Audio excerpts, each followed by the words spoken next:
emergency broadcast. And I know there's other ways we could say it, but yeah, I'm going to just say it that way. Let's have a look. So updating on the emergency broadcast. We got the Magician, so that's interesting. That's theater, interesting. And we've got the Six of Wands. Interesting. So we're still in the theater of politics. Well, that's going to become more obvious as I go down these questions, you guys. Like it is, you know, you'll know what I'm talking about in just a minute. It is just the crescendo of crazy right now. So yeah, it's not really looking like that. I don't get one right around the corner. I don't get one, yeah, right around the corner. I think we have some other things to go through first. I really do. I think they wanted to know it was working. Okay. And maybe they're reminding us that there's going to be one. Maybe they're reminding people that think the way we do that there's going to be one. Okay. But the near future is the Moon card. So there's some kind of an event still coming. And some more psyops before an EBS happens. Well, that's unfortunate, to be honest. Like I was hoping the EBS would be like right around the corner, and I'm sure everybody and anyone who asked that question were hoping the same. I'm going to say not yet, guys, not yet. More like maybe November for that, looking at that card. And I don't think it's absolutely sure when they're going to have it. I don't think they're even sure. It feels like there's some events to go through. And the Alliance seems to be more in charge of this than anybody else, but that's a psyop card. And I feel like we're still in deep movie mode with these two. We still got some big reveals, and they're choosing to do the reveals. They're choosing to sort of set things in motion for the kind of regular folks, you know, not people watching videos like this, you know, to plant it back there in their unconscious minds with psyops. So it looks like we still got more events and psyops to go through before any EBSs. So it's not right around the corner. No. Okay. Now this was a fun one. And I thought, you know what? We need a little fun. Are Jean-Claude and Janine working with the White Hats? Okay, I can tell you that we were never sat down and told by any White Hats that I know of. Nobody ever sat down, had a meeting with myself. I can't speak for Jean-Claude, but as far as I know, and he never told me there was. We still got the late summer flies here. Yeah, so not that, you know, not that I am aware of. Okay, but let's ask the cards in case I'm telling fibs, or I just don't know.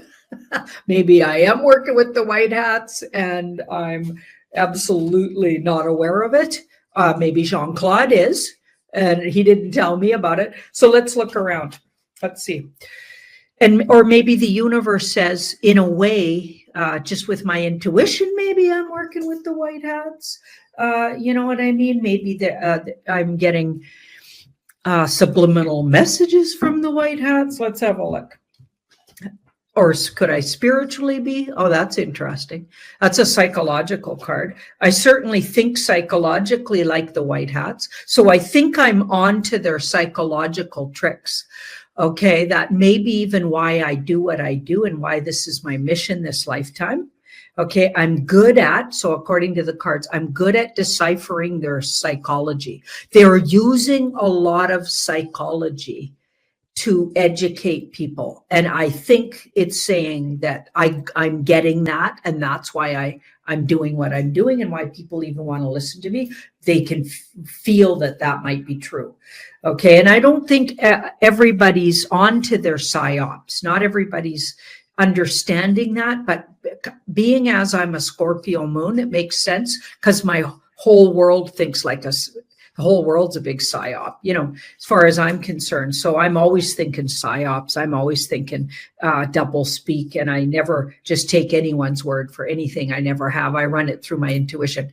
So I'm going to say yes, in a way.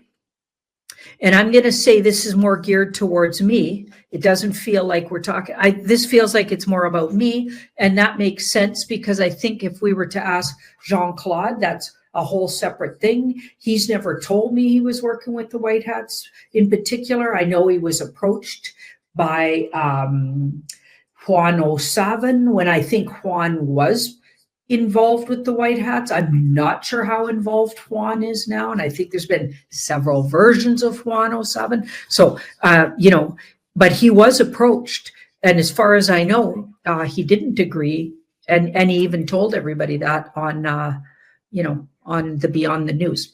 So, not that I know of. So that could be his own, like he could answer that for himself. This is me. It looks like it's directed at me. Like the cards only want to answer for myself. And it looks like in a spiritual way, I am in fact, I just didn't verbally maybe agree to it, but I'm psychologically onto and aligned with, and I'm good at deciphering what they're up to, which, I'm not always right, but I've definitely got the idea of how they work. And that's what that card reading said. So that's cool. Okay. That was a great question, by the way. I love it. Okay, now, is there a plan to get everybody back to their own countries? So you guys know I've been talking a lot about illegal and out of control migration and immigration, okay, where boatloads of people with no documentation, nobody knows who they are, mostly men, are being put up all over Europe, and US and Canada are also getting, not necessarily boatloads, it's not coming that way, but they're also getting all kinds of immigration that was planned for a really long time, we believe, by the deep state. Okay, it was going to take over everybody's country, and we don't even know where some of those people are coming from. It feels like we might have suspect and or even like socially engineered people anyway, if not genetically engineered. Like it is that crazy. That is how wild it has got. And I feel like they're doing it even double time since the White Hat Alliance took over in the background a lot of these governments and capitulated them.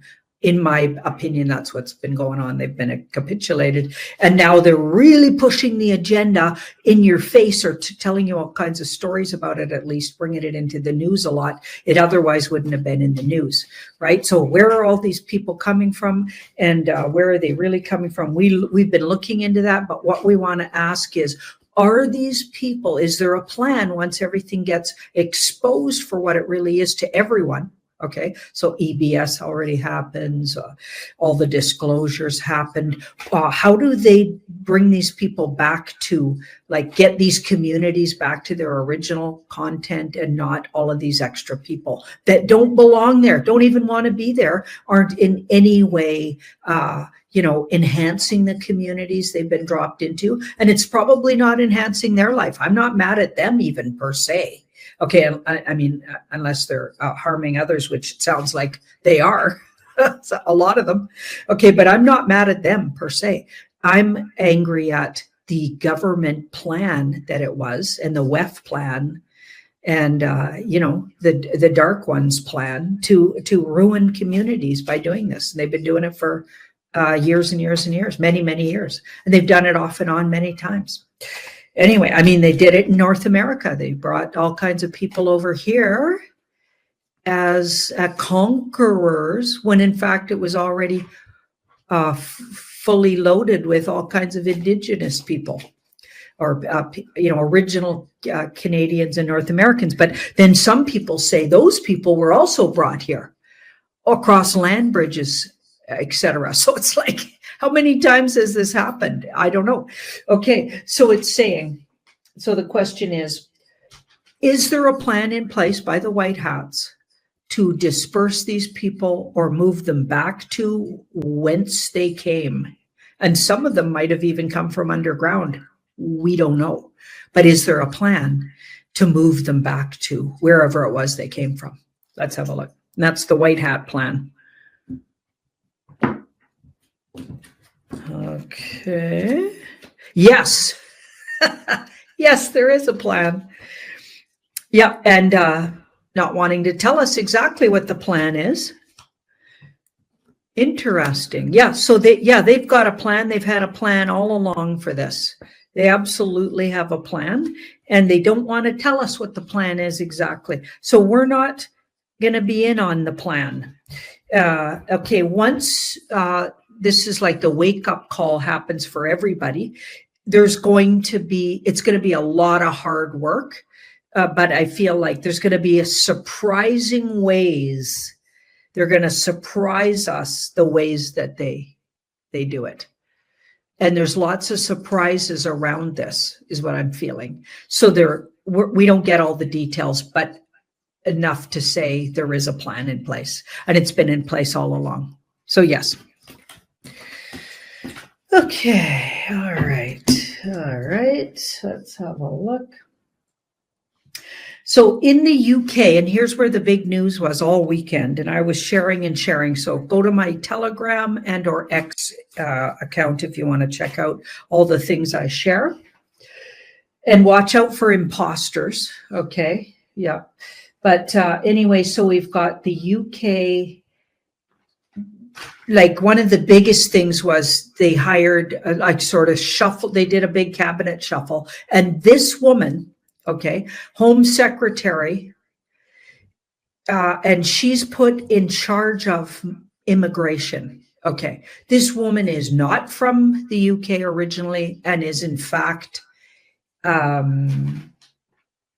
Pakistan Muslim woman. Okay. So all kinds of things on her social media in the past where she's basically of a version of person that you don't want in charge of, or in such a powerful place to decide who's coming into a country or not. She has no love for the UK. So why on earth would a government in the UK put somebody in a place like that? Not from there, doesn't have affiliation to the UK. So it's like you're putting your enemy, that's how I see it, into a powerful position. What the hell is that? Okay. So and her ideology is totally woke even, and all kinds of not something you want in charge of something as important as that. And then on top of it, they showed a big picture, and I shared this and I can't find it again on my socials. So if anybody finds it on my socials or has seen it already, it's a lineup of the cabinet, the UK cabinet. So Starmer's cabinet, and there's not a white human in there. Okay. Everybody's from somewhere else. Oh yeah, and that's who's running the UK. So it's like it's been taken over. Okay, it's like, and not to say you should have, sprinkle them in there for sure, but not no white people. Okay, like that. That's now like it's so obvious it's an agenda to completely take out at the knees anything that was UK. It's been going on for years and years there, but it's like the final nail in the coffin. And that's why I believe it's a theater, because really, it's so absurd, so outrageous. You can't even fathom putting that woman in, for instance, in charge of immigration. Like, it's like the biggest slap in the face. And if UKers don't wake up on this one, honestly, they'll never, honestly, you'd have to be really, really, really, really sleepy to not figure out maybe there's something wrong here. And it does look like all weekend they were waking up. It really did. But let me know if you're from there, what your neighborhoods, what are they saying about this? This is absurd. Okay, so let's have a look at, so what was the question exactly? We're going to ask, okay, is that a big psyop? Did they put this person in charge? Is this part of the capitulated government puppeting, and white hats are doing this on purpose to outrage? Or is in fact this a deep state? They're still in charge and they snuck this one by. You know what I mean? Is that what's going on? Like, who did that? And then I got another question around it that involves the US.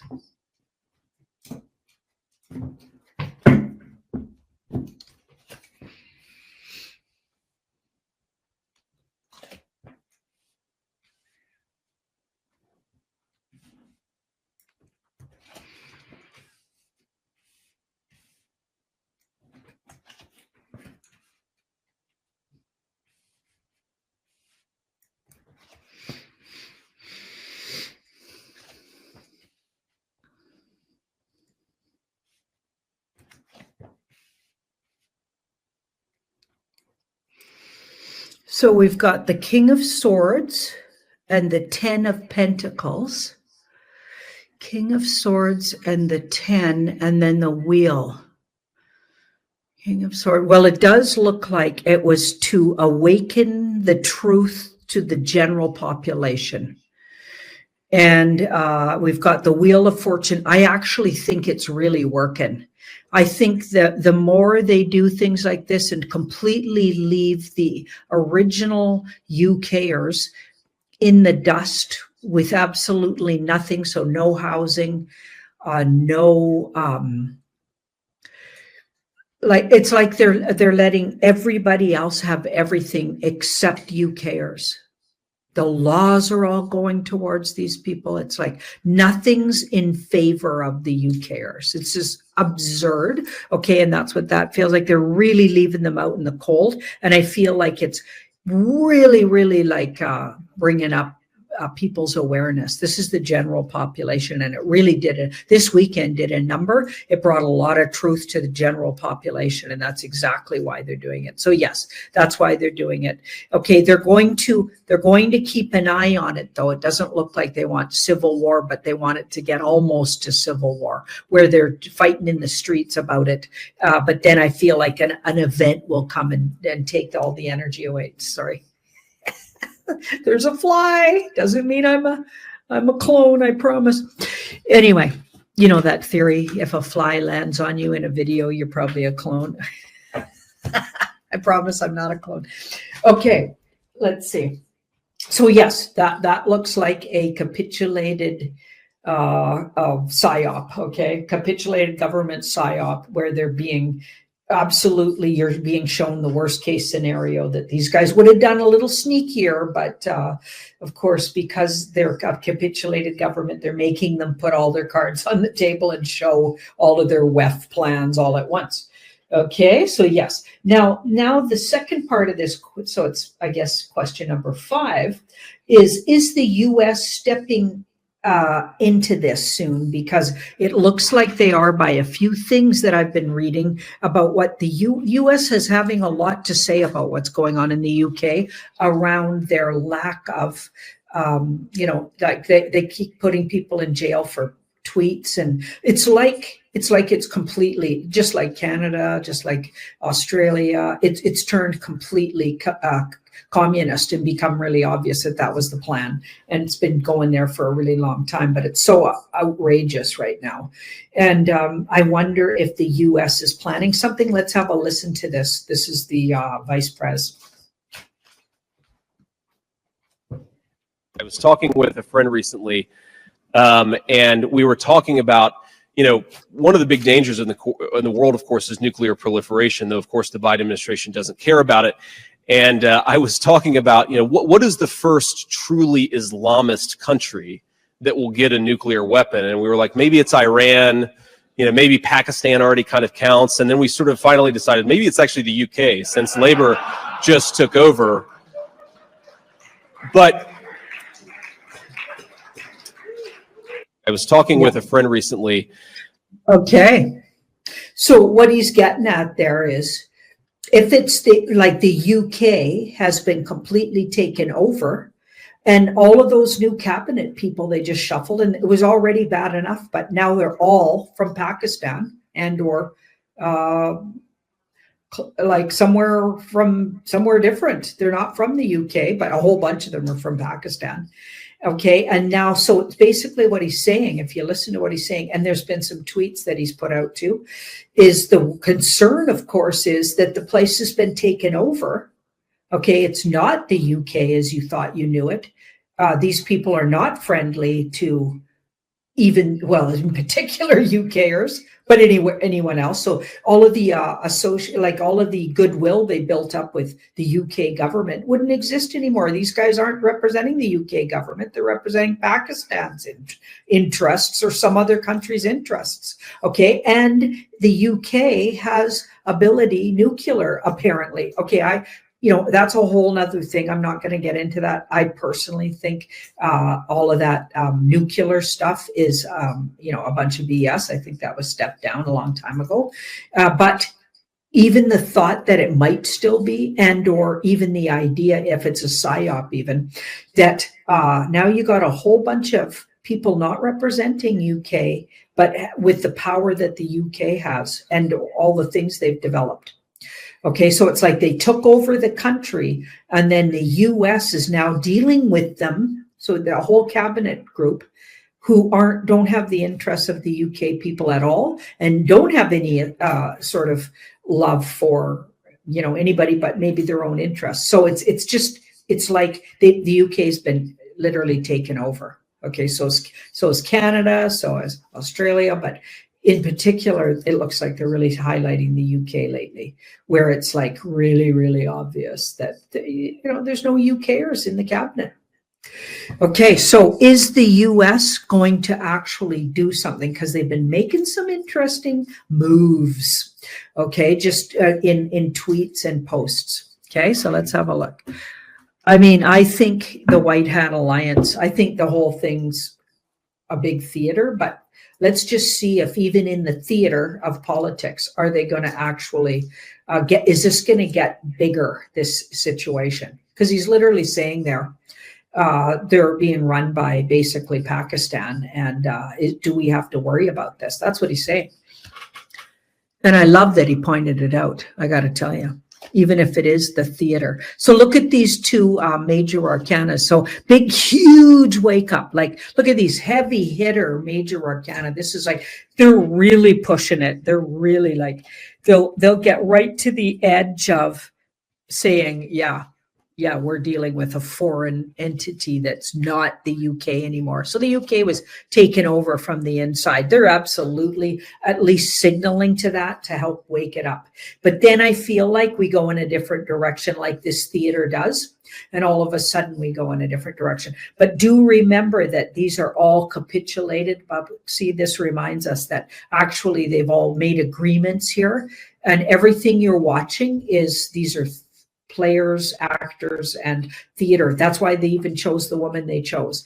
She's somehow a part of this, like not necessarily even from where they're saying she's from. And if she is, she's probably not an enemy. She's just playing the part of, okay? So it's a theater, but it's absolutely going to heighten up and get a little scarier before it goes in a totally different direction.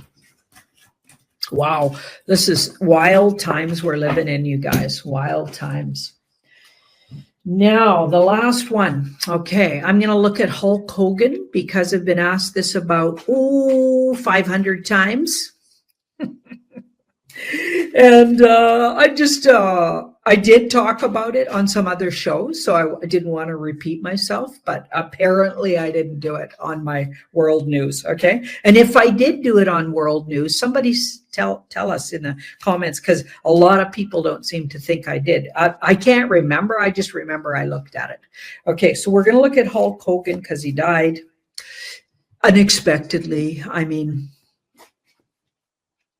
like, I don't really follow stuff like Hulk Hogan's not anybody I follow or whatever.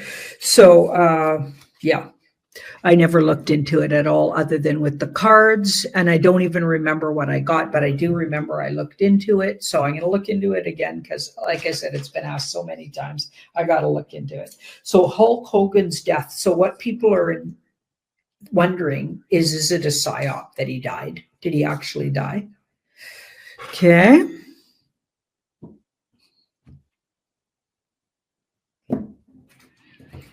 And let me know in the comments, why does he do good things out there? Do you guys think he's part of the White Hats? Like, it'll probably come up if he is in the cards too, but like, why are you so interested in Hulk Hogan? Just curious, okay? Because like I barely even know anything about Hulk Hogan. So let me know why it's so interesting. Is he a really huge name to you guys?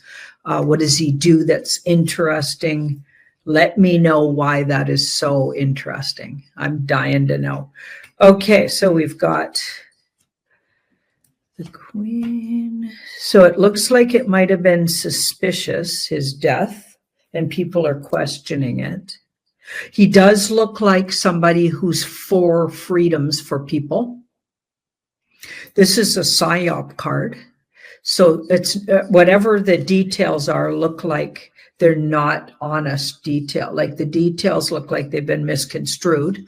Okay, but this is interesting because it can be a death card. Let's keep looking. I wonder if he actually is sick though. So I don't think he died when they said he did. And I don't think it went down, like none of that story's true, how they said he died, because I don't even think he died yet. This is like he's still alive. I do think he will die, though, in the next 7 years.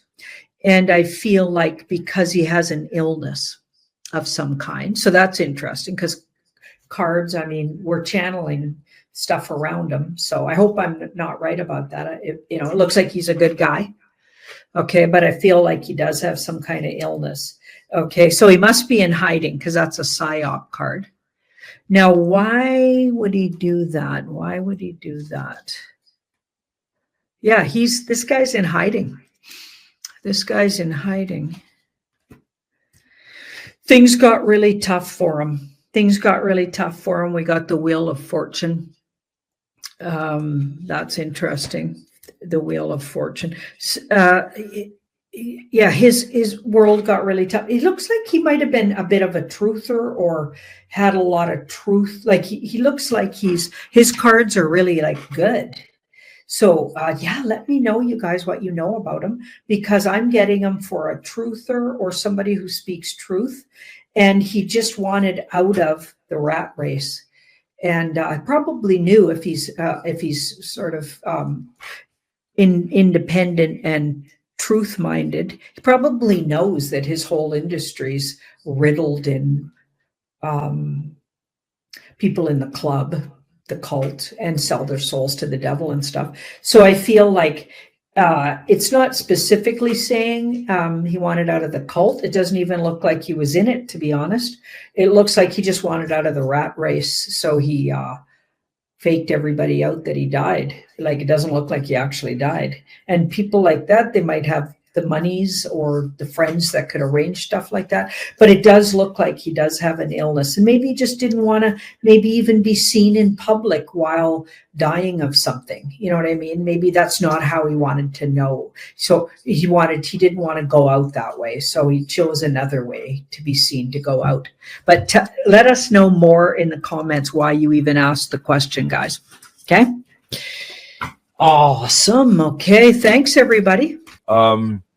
Let's maybe do one of those 40,000 foot pulls on perhaps the energies moving into next week. We've already finished. We're on day 7 here of August. Let's see what we have in store for next week.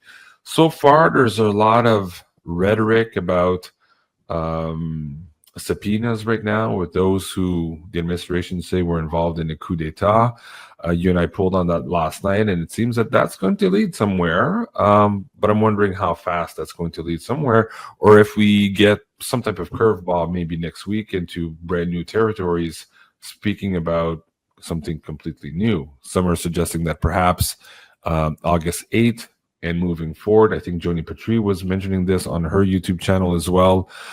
She's a Vedic astrologer. So she's talking about something big happening in the financial system. So let's do a poll here, moving us out to between now and August 14 or so. What are the energies pushing towards? Okay, so this might be representing us. It feels like it's us. And this is what's developing.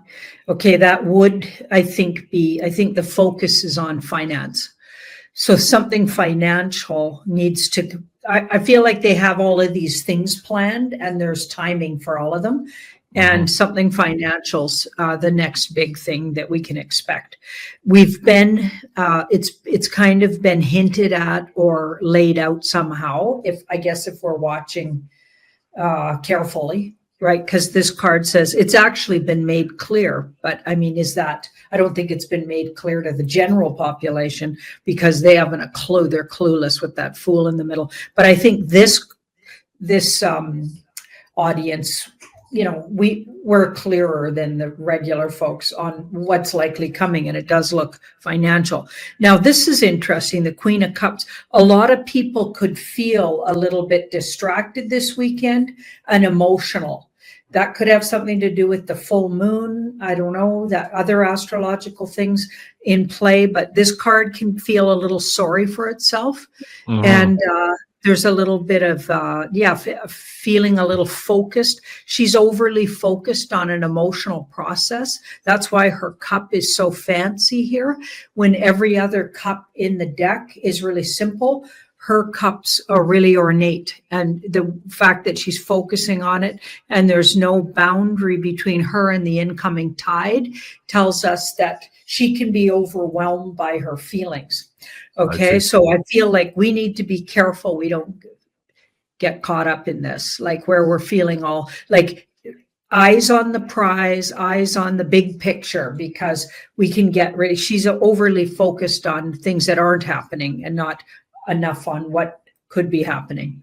Mhm. Okay, so I guess more detachment if you really want to be on your game, and less emotional response to the past, because she looks backwards into the past and what hasn't happened yet.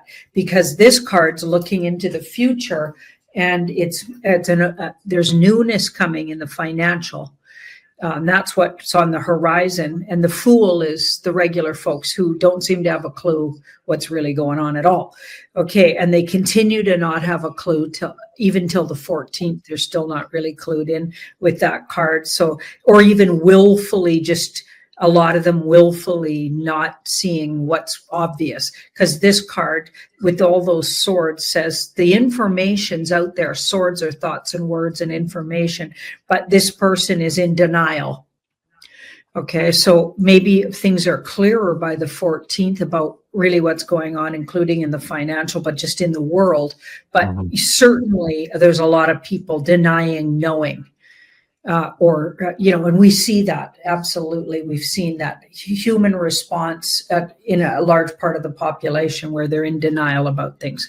Okay, so here we've got the 9 of Wands. So this is your advice around how to be going forward. We've got the 9 of Wands, which is, this card says we're battle weary for sure. Okay, but we've still got the fight in us. So we have to kind of rally. Okay, because I feel like August could be feisty, and we could have some things that are this is a setbacks card. This is a like feeling like we're being attacked card. Maybe we need to be really leery of attacks. I had a cranial sacral treatment by somebody here on the island who's not only really dear to me, but also a really good healer. And that woman said they pulled a big knife out of my back spiritually, and could explain like some of the things, like I was really sick last month and almost lost my voice and just had a really rough health month, and knees and joints all hurting. And now I'm really feeling a lot better and on the other side of that. But part of that might have been psychic and spiritual, like attacks, right? So that I feel like be aware and extra protection. So as soon as that happened, I smudged the whole house and did all my rituals around protection. So that might be really important in this month. But there's another money card moving in, and this is a PSYOP card. So like, we're not going to fully have disclosure about the money system, but I do feel like we get a lot closer to understanding this community, what's coming and what's been a PSYOP. And I also feel like we move out of the time where things are really confusing with Trump and the White Hat Alliance, and I'm thinking of him as the brand. Yeah. Okay. Maybe not him personally, but the brand of it, because they're using his brand, but they're being very confusing, where he's saying things out of character, or so it appears. And he's saying this and then totally flip-flopping over here. It's like the most confusing last 2 months ever for everybody. Okay. And I feel like we're going to get a little more stable. We're going to stabilize by the 14th, 15th, where things are less confusing with what they're doing. Well, he's got people up in arms again here today, calling the Epstein list and story total BS. I'll play the clip later. So again, it's one more 180 reversal. I think we're at number 5 or number 6 now, and everybody's like, okay, clearly the guy's not stupid. He's acting for something. There's a plan or there's a method to his madness. We're going to try to decode that a little bit later. Mm-hmm. Okay, that's a great poll. Thank you for that. Janine Midheaven Hen says, this information is gold. I needed to hear it. Thank you, Janine. Well, thank you, Midheaven Hen. Speaking about that too, Sherry Dale 88. She says, hi from Kelowna, BC. Thank you for all you do. I love your show. You're amazing together. Well, thank you. I really appreciate that as well. We love the good comments. It makes us feel good. We work hard. So I appreciate that, guys. Absolutely cool. In terms of this energy, though, let me go back to the charts that Clefai had provided. As you saw, July was pretty high there. Those last 3 weeks of July hitting in the high 90s. We're a little bit lower than that here in the first week of August, but we are like gently on that slope upwards for the rest of the month, and then it looks like we have a little bit of a drop and maybe a reprieve in September. And then again here, a huge spike coming up in October. So I think Janine's advice was really good here. Maybe detach yourself from all of this news. Don't take everything to heart. Look at the long game here, at the big picture, as opposed to the minutia, perhaps, of what is going to be being pushed down our throat in the mainstream news. On one hand, we're being treated to more lockdowns in China right now. And, appears to be a 2.0, this COVID thing. Here in Canada, the wildfires have made it so that Nova Scotia doesn't allow walking in the forest anymore, save you get a $25,000 fine. Things are absolutely bad, shit crazy. So yeah, great advice there, Janine. Just breaking news also, just before we went live, the SEC has finally dropped the case on Ripple. So we're going to be looking at that, guys, a little bit later into the show. I know a lot of you are interested in that. But I wanted to circle back to 3i Atlas. So you pulled here on the comm between supposedly the Pentagon and 3i Atlas, and 3i Atlas, per your reading, responded with movement as opposed to swords, which would have been words, right? So Information or audio. Right. Okay. Yeah. And so that's interesting. Now, I'd like to ask you a question from the opposite side. Is 3i Atlas communicating with some humans right now? Mm-hmm. Like, is the information going the other way? And is there a particular targeted group? What's that information all about? Because in Clefai's data, he put out something the other day on Substack and on his Twitter. He suggests that we were close here, perhaps weeks away from groups of people on the planet saying that suddenly they are channeling whatever entities are on 3i Atlas. So it appears that we're on the verge of hearing that in our social media. So I'm curious to know if 3i Atlas is in fact communicating with some of us here on the planet. Janine. Wow. Well, this is them and how, if they are communicating. So them and if they are. So it does look like they are with that ace here. Okay, if the ace was in the middle, this would be us believing they are, but not necessarily being true. Okay, and I just want to remind people that the layout of the cards is even more important than what cards you're seeing. I got some flack on my earlier shows today because people saw two sort of no cards in a reading and were like, why did you say yes, that was true to it? Because the no cards were down the middle. Okay. What it appears to be. Right. And so if that person had studied with me and learned tarot properly, they'd understand that the layout is 90% of the thing. Right. Way more important almost than the cards that show up. It's really important to notice where the cards are coming. So there is a yes, and it's in the area. So yes, they're trying to communicate, but it looks like they're falling on deaf ears. So whoever they're trying to get a hold of hasn't made, like it's not, they don't see it as working yet. They haven't kind of had a success with it. Okay. Whatever that means coming from this entity, right? We've got the world in the past. So that's interesting. I feel like they might have been to our world before. So this group could have been here before. And possibly they're communicating with maybe way behind in the way they're trying to approach. Maybe in this first visit, they had a way that they figured out how to communicate, but this visit could be, who knows, hundreds or thousands of years later. And I feel like they're not quite, this card's not, they're not quite getting how to get the word across or get their intention across, but they're trying to communicate. So that's interesting what Cliff was getting. We've got the devil in the middle. So if just regular folks are hearing, they're questioning, did I really get that right? Like, or did I, like, so it's falling on deaf ears in a way that people are questioning it and not really believing that really happened. However, they're trying to get their communication across. People are questioning and they're bedeviled by, wow, this weird, I had this weird whatever. And it felt like I was being contacted, but I must be crazy, or yeah, right. So they've not quite hit on the right group or people that are getting this is what's happening. Okay. Now here do you have a nature as to what that message or what Tri Atlas is trying to communicate? Is it good? Is it bad? Is it trying to? Well, that might have to be a whole other layout. Okay. Keep going with the bottom row there. Well, I feel like coming. So this is what happens. This is how it, how does it go forward, like in the coming days and weeks. And this is, they will have success. So that's interesting. And they might even have some help and or who they do have success with. Here's a better way to say it. Who they have success with is people that are or entities that are here that might be hybrided and or connected to otherworldly groups, or so they just haven't hit on the right energies here.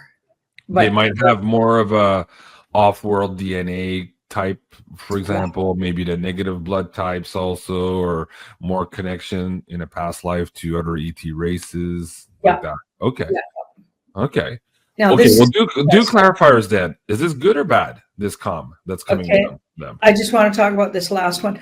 Sure. This is coming. So when they do hit it right, I feel like some of the groups they like actually have the breakthrough with could even be associated with the White Hat Alliance or the Good Military Alliance. And so that might be a good thing because they'd know what to do with it, maybe.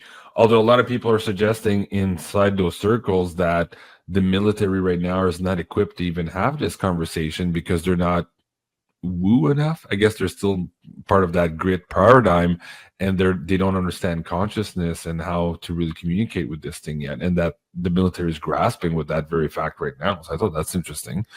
Unless it's alliance related or connected to the alliance, that would be good then, but it would be bad if it was just regular kind of maybe. Right.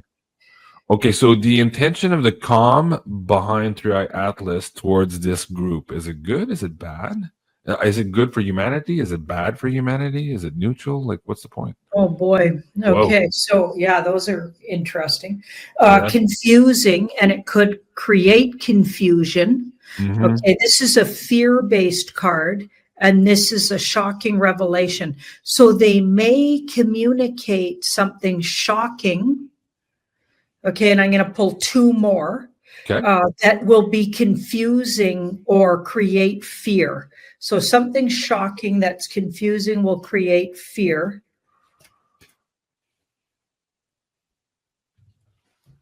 Magician and a wake-up call. And the wake-up. Magician and the wake-up. Okay, I feel like whatever they do get across, some people are going to, I feel like it'll arouse fear and cause confusion. And it could alarm people.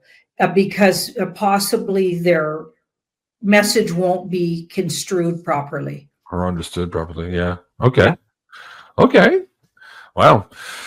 Okay, we'll leave that at that. We have quite a few more things on the slide deck, and time is passing by already. But I want to address this question. Peace Guy is saying, hey, GC, does anyone question that NASA is not really a reliable source in the first place? Oh, yeah, absolutely. That's the first thing we said when we looked at this. But here we're looking at information also from a bunch of, private astronomers who are pointing their telescopes at this and giving us information too. So it's coming from various sources, not just NASA.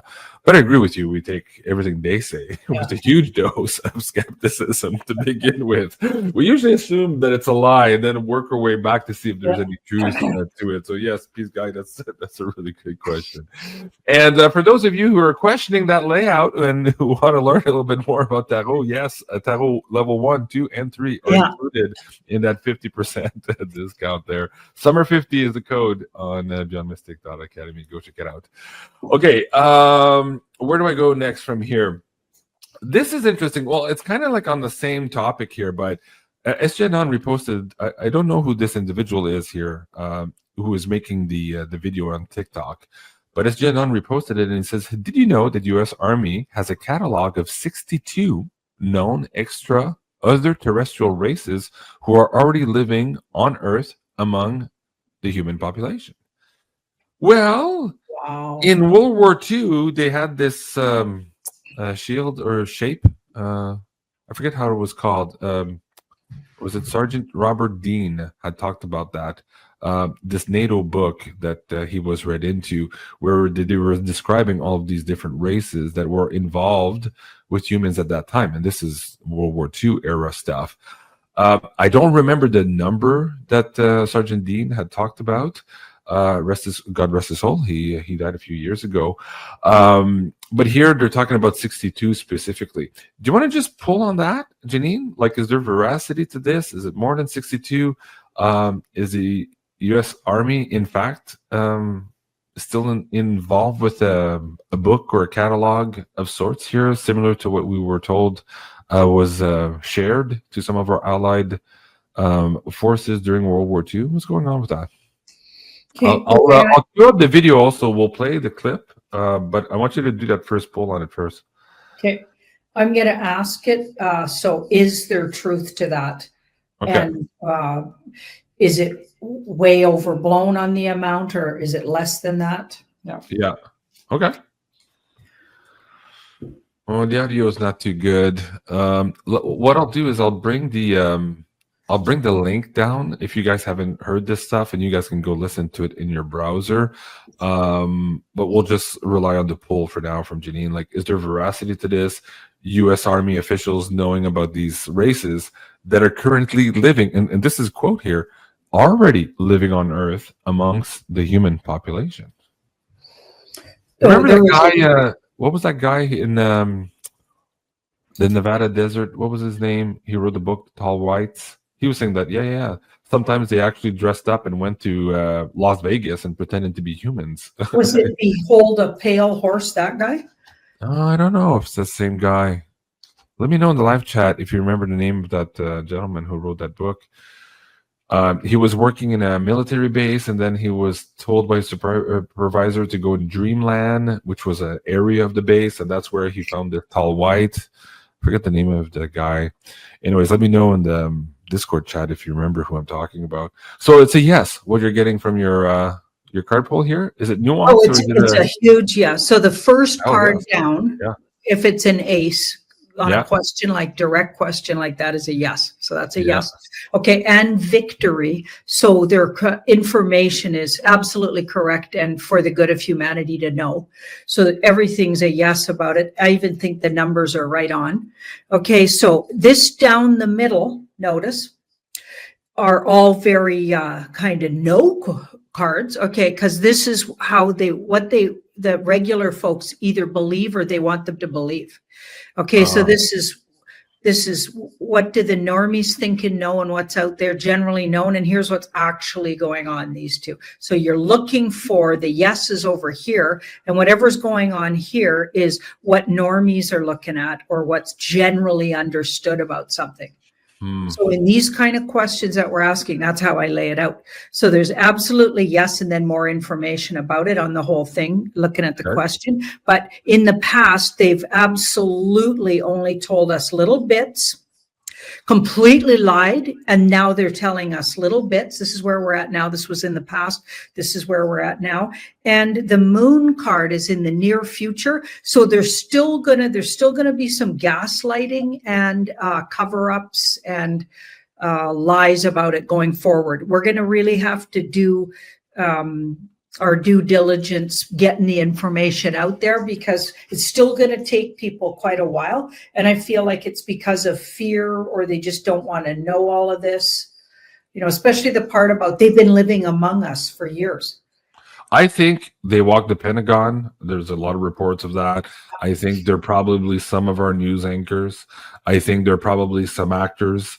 And when they have the Oscar awards, they give themselves trophies, not for the best actors, but for the best ETs pretending to be humans on screen. So I truly believe they're walking among us. A lot of people were trying. They said Bob Lazar, yes. No, it wasn't him. Clifford Stone, no, not him either. I just found it. It's actually Charles Hall. And the book was called Walking with Tall Whites. This guy had a fascinating story too. I wish I could have interviewed him. Anyways, check it out. Walking with Tall Whites. And he was the guy that said, yeah. They want to be like humans, and they look off. But if they disguise themselves, they wear hoodies and hats and big glasses and makeup, they could go to Vegas on the Strip and party on the weekend, and we wouldn't notice, type of thing, or words to that effect. I remember an interview of him explaining that. So anyways, fascinating stuff. Yeah, Dreamland was the area he was working in Nevada. Oh, there you go. Somebody had the answer. Charles James Hall is the guy with the tall whites. There you go. Jay Glaze 21. Yes. Hey, Jay Glaze 21. You're the winner. I'll give a prize away today. I'm going to give you, so Carla sent me a few t-shirts to give away to you. So we're going to give away to you this one here, the Beyond Mystic t-shirt.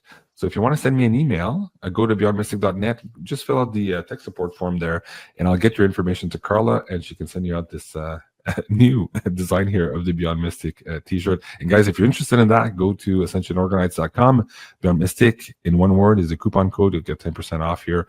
We both have the Ascending Ravens t-shirt in white available now, as well as the Beyond Mystic t-shirts in black there as well. So congratulations to the winner there. And don't worry, we have more prizes for you moving on tonight. Okay, next up. So I'm reluctant to get to it, but this whole thing again about Trump doing another reversal on this. Again, he was at, okay, so was it Monday? Yeah, Monday, you and I reported on some of the news that was suggesting that J.D. Vance, Tulsi Gabbard, and a few other people were going to meet to discuss how to plan to bring out the information on Epstein or something like that. And everybody was like, what? Why do you have to have a meeting about having a meeting about having a meeting about having a meeting about this information? Just put out the list already. We'll be done. And so now reporters were asking Trump this today, whether or not Vance had that meeting and whether they had discussed on how they were going to roll out that information. So let me change slide decks. We're going to parse those words carefully to hear Mr. Trump again. But not too kind to the subject matter, even though just a couple of days ago he was saying, oh, yeah, we're going to, let this all come out. And now suddenly he's not saying he's not going to let it come out, but he's being very disparaging about the information itself, suggesting that it's all total bullshit. Let's hear it. Vice President Vance hosting a gathering this evening to talk about how to respond to the Epstein situation.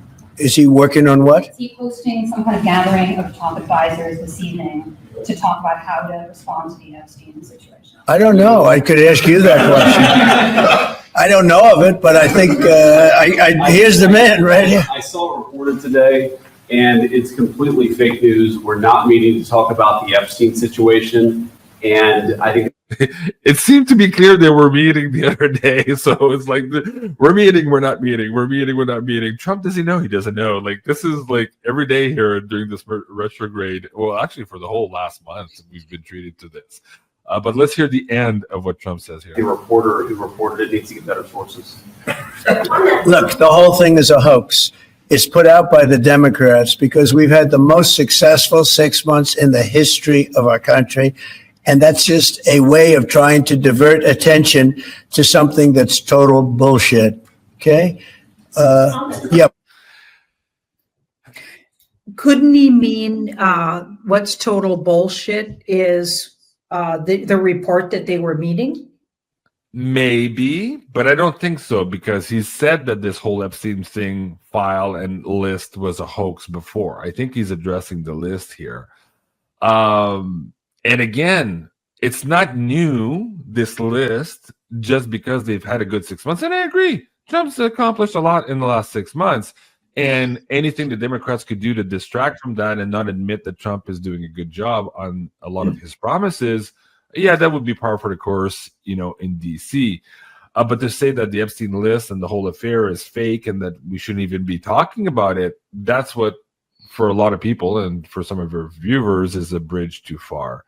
So I don't even know how to ask you a question on this one here today. Well, what's okay? What? Where does the pendulum swing tonight? Is he going to release it or not? Again, here he seems to be oscillating. Here it's like, nah, I don't even want to show it to you. It's total BS. I don't think the whole Epstein thing is BS. He was in jail for it. So was Ghislaine Maxwell. So I don't know. Janine, where do we go with that one? I didn't really get that from what he was saying. That's not how I heard it. So you think that the meeting between Vance and Tulsi was Yeah. BS? I think they put out a fake news report. Oh, that could be too, but we can listen to that again. He's saying, but no, this is put out by the Democrats. He's not talking about the meetings because he's said this now for the last 3 weeks. This whole Epstein list is put out by the Democrats. He said, Yeah, that he didn't now. say this whole Epstein list was put out. That wasn't. No, but clearly he's said. saying it so often that that's what I'm guessing he's referring to.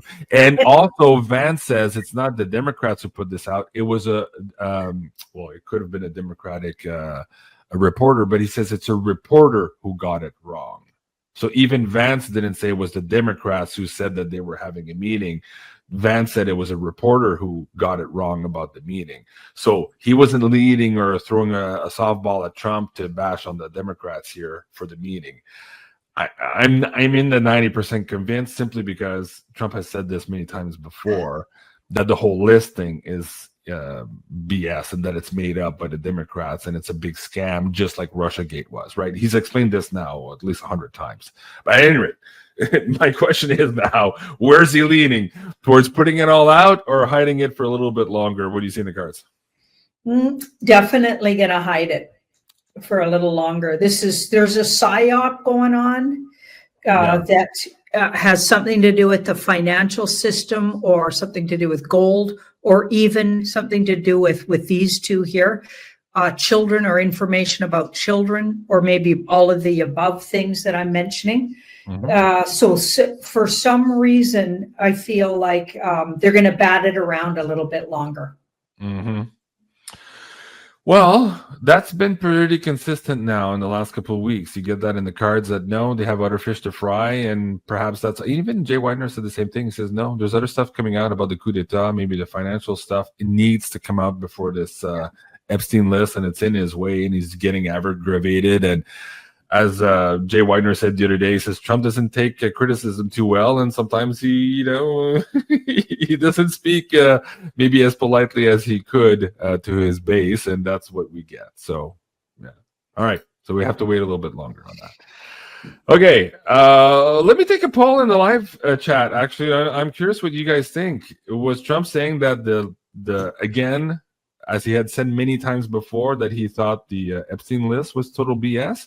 Or do you think he was specifically talking about the meeting that J.D. Vance and Tulsi Gabbard was going to have? So your response, either say list or meeting. So do you think he was talking about the list being BS or the meeting being bullshit? Put that in the live chat. I'm curious to see how you guys read it. While I wait for that to populate, Janine, the other day, we looked at this news article, and I said, hey, this is kind of like the Blob in the movie from 1958. Breaking news, scientists are puzzled by a giant unexplained heat mass forming beneath the eastern U.S. and was now moving towards New York. So this is a couple of days ago. And just this morning, I picked up this one. This was last night. Breaking. Deadly vapor hits New York. 3 dead, 67 infected. A silent lung killer is sweeping through Manhattan in the 5 nearby zip codes. Are these two related? Like, are they trying to start something here? Like, what is this thing? We thought the psyop, or the blob thing, was a psyop when we pulled on it yesterday. Now there seems to be another physical manifestation. We're being told that 3 people are dead, 67 are infected.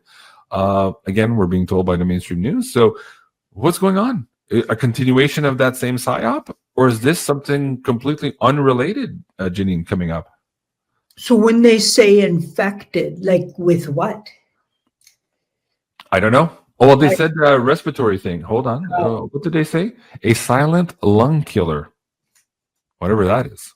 Okay, it sounds like a B movie, but Oh yeah. Well, that's what I said. Like that whole thing going. I said, oh, it looks like the Blob. Like that was the B movie in the 50s. Yeah.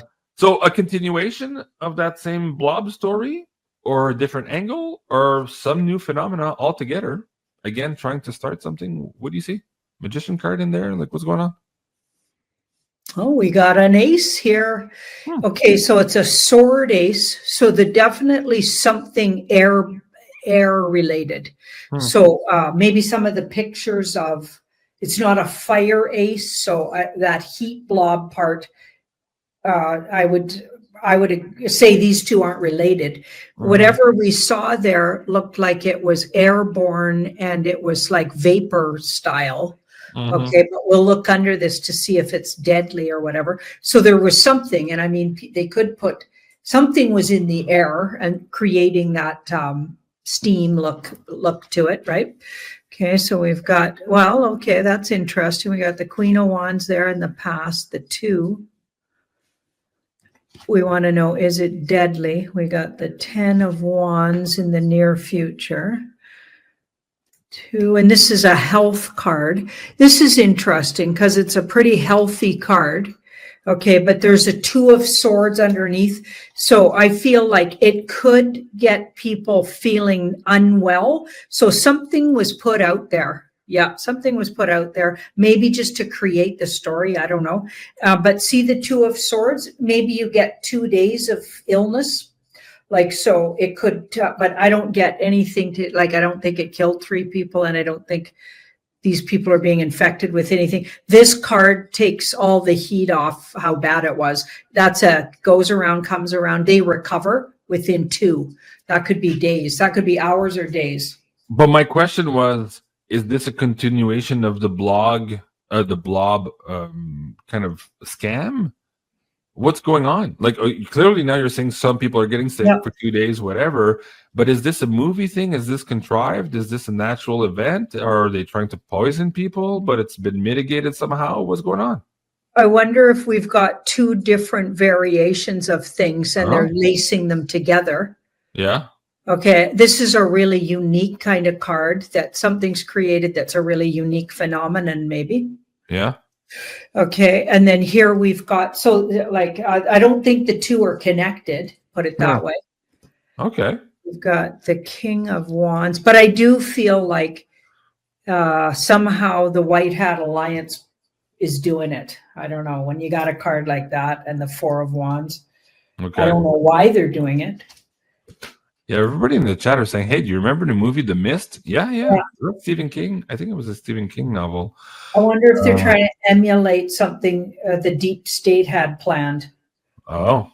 So are they doing that like what's happening in Canada, where they're showing you how they'll, like an example of how the government might try to lock you down with climate issues.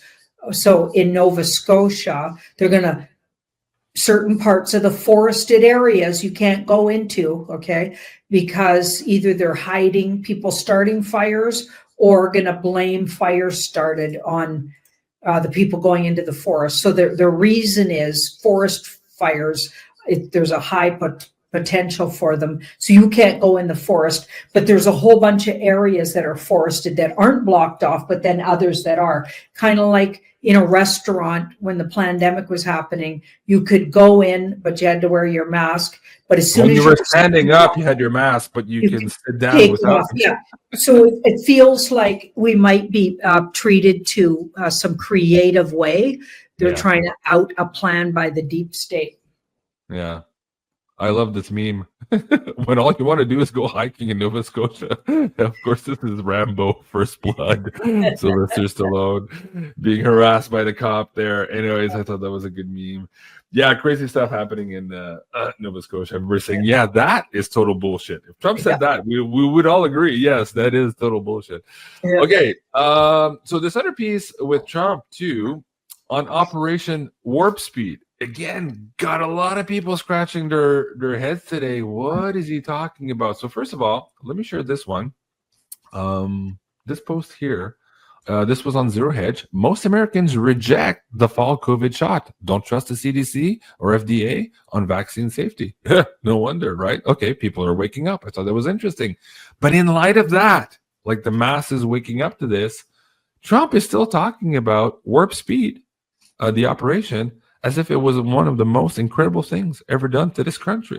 So let's listen to what he says here, and we'll come back and ask some questions. You were the driving force behind Operation Warp Speed, these mRNA vaccines that are the gold standard. Right. Now your health secretary is pulling back all the funding for research. He's saying that the risks outweigh the benefits, which puts him at odds with Research the on entire what? medical community and with you. What is going on Research on what? into mRNA vaccines? Well, we're going to look at that. We're talking about it, and they're doing a very good job. And, that is a pass. With Operation Warp Speed was, whether you're Republican or Democrat, considered one of the most incredible things ever done in this country.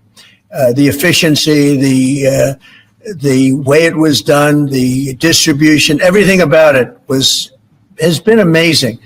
But, that was now a long time ago. And we're on to other things, but we are speaking about it. We have meetings about it tomorrow at 12 o'clock, and we'll determine. We're looking for other answers to other problems, to other sicknesses and diseases, and I think we're doing really well. Yes, ma'am, please. We could do a whole show on this one. There's a lot in there to unpack. Can I just say something? Yeah, go ahead. When you're listening to that, he never once said mRNA is good. And I don't know what RFK is talking about. He never said that. He said Operation Warp Speed, which is a Q operation, I believe. I think it had nothing to do with what people thought it had to do with. I feel like he's making it really clear to separate those two things. He's tricky, but when you listen, he never once said he's okay with mRNA. Not that I heard, not in that conversation. Well, that's not what the reporter was asking either. So you're right. He's being evasive in the way he's answering the question. But the reporter was reporting that RFK and his group were rolling back or stepping away from mRNA, given some of the research that come out now talking about all of these adverse effects, right? Yeah. And then so he jumped on saying, but Operation Warp Speed was the most incredible thing. So whole different thing. Operation Warp Speed is the acceleration of the mRNA jab being put through the population to attack the virus. That's how we were told. But that's what was reported. It's not what we think. That's what they reported to us. But yeah, sure. But nevertheless, a lot of people in the United States got vaccinated because of Warp Speed. They accelerated the production of these mRNA vaccines. And a lot of people still to this day question why Trump is still saying that was a good thing to vaccinate all those people with this basically an untested drug. So yeah. And you know what's funny too? When you say he's parsing his words, he said Operation Warp Speed was one of the most incredible things ever done to this country. Incredible does not mean positive. It doesn't mean it could be incredibly bad. But he goes on to say, the effectiveness, the logistics, the speeds, blah, blah, blah, blah, blah. That's what he's talking about. He doesn't want to talk about it in the past. He wants to move forward clearly in the question, and he's trying to evade her question about mRNA and why his own department under RFK now are trying to step back away from the use of mRNAs. He didn't answer that question. But yet, Americans, as I just showed in this study here, they're not trusting it. They're not having it. Yeah, good. So I'm glad. what's Trump's calm on all of this? Because again, it's mitigated, but for all of the people who mistakenly took the jab because of Operation Warp Speed, because originally, don't forget, they were supposed to have us on lockdown for 2 effing years before the vaccine happened, right? And through that lockdown, they were supposed to get a lot of people suicided. Like, this was their plan. They wanted to make it so effing painful that by the time the vaccine was available, we would all say yes, hook, line, and sinker. We wouldn't even question it. So we had looked at this before. When we say Operation Warp Speed was a good thing, or the most incredible thing, I think what Trump is saying is what you and I were saying in the last couple of years, that because he forced their timetable and he went so fast on the delivery of mRNA, it reduced that time that we were in lockdown. It reduced the damage to the economy. It reduced the damage to the social order. And it forced them to come out with vaccines, making mistakes, blah, blah, blah, shortening this war by a lot of time, hence maybe even saving lives, even though he had to sacrifice a few lives doing it by those who took the vaccine, right? Yeah. So it's like the general... Right. So it's like the general who has to send his troops out on Normandy Beach. He knows a big percentage of them are not coming back, but in the big scale of the bigger war, we're going to save lives here. So I don't even know what question to ask now, but I'm just, again, it's just very confusing. And for people who are just coming up to this and who didn't follow this for a number of years, they would listen to Trump and are like, wait a second here. We're hearing in the mainstream news, nobody's trusting this, yet Trump is saying it's a good thing. That's how it's being perceived now for most of the normies, maybe not our audience members. So how do you want to pull the question on this, Janine?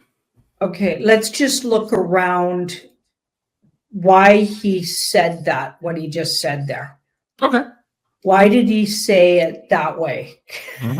Because I felt like he was being very strategic. Yeah. Okay, let's have a look. Why did he say it that way? So there's the Trump card. There's the 401. So that could even be warp speed, because that's, don't forget that before he put it out there, warp speed, he went to all of the companies. And so for all we know, so I'm just going to remind you, because we were years, and remind everybody watching, we were years looking at this. Okay, so sometimes we kind of forget some of the crazy stuff that happened.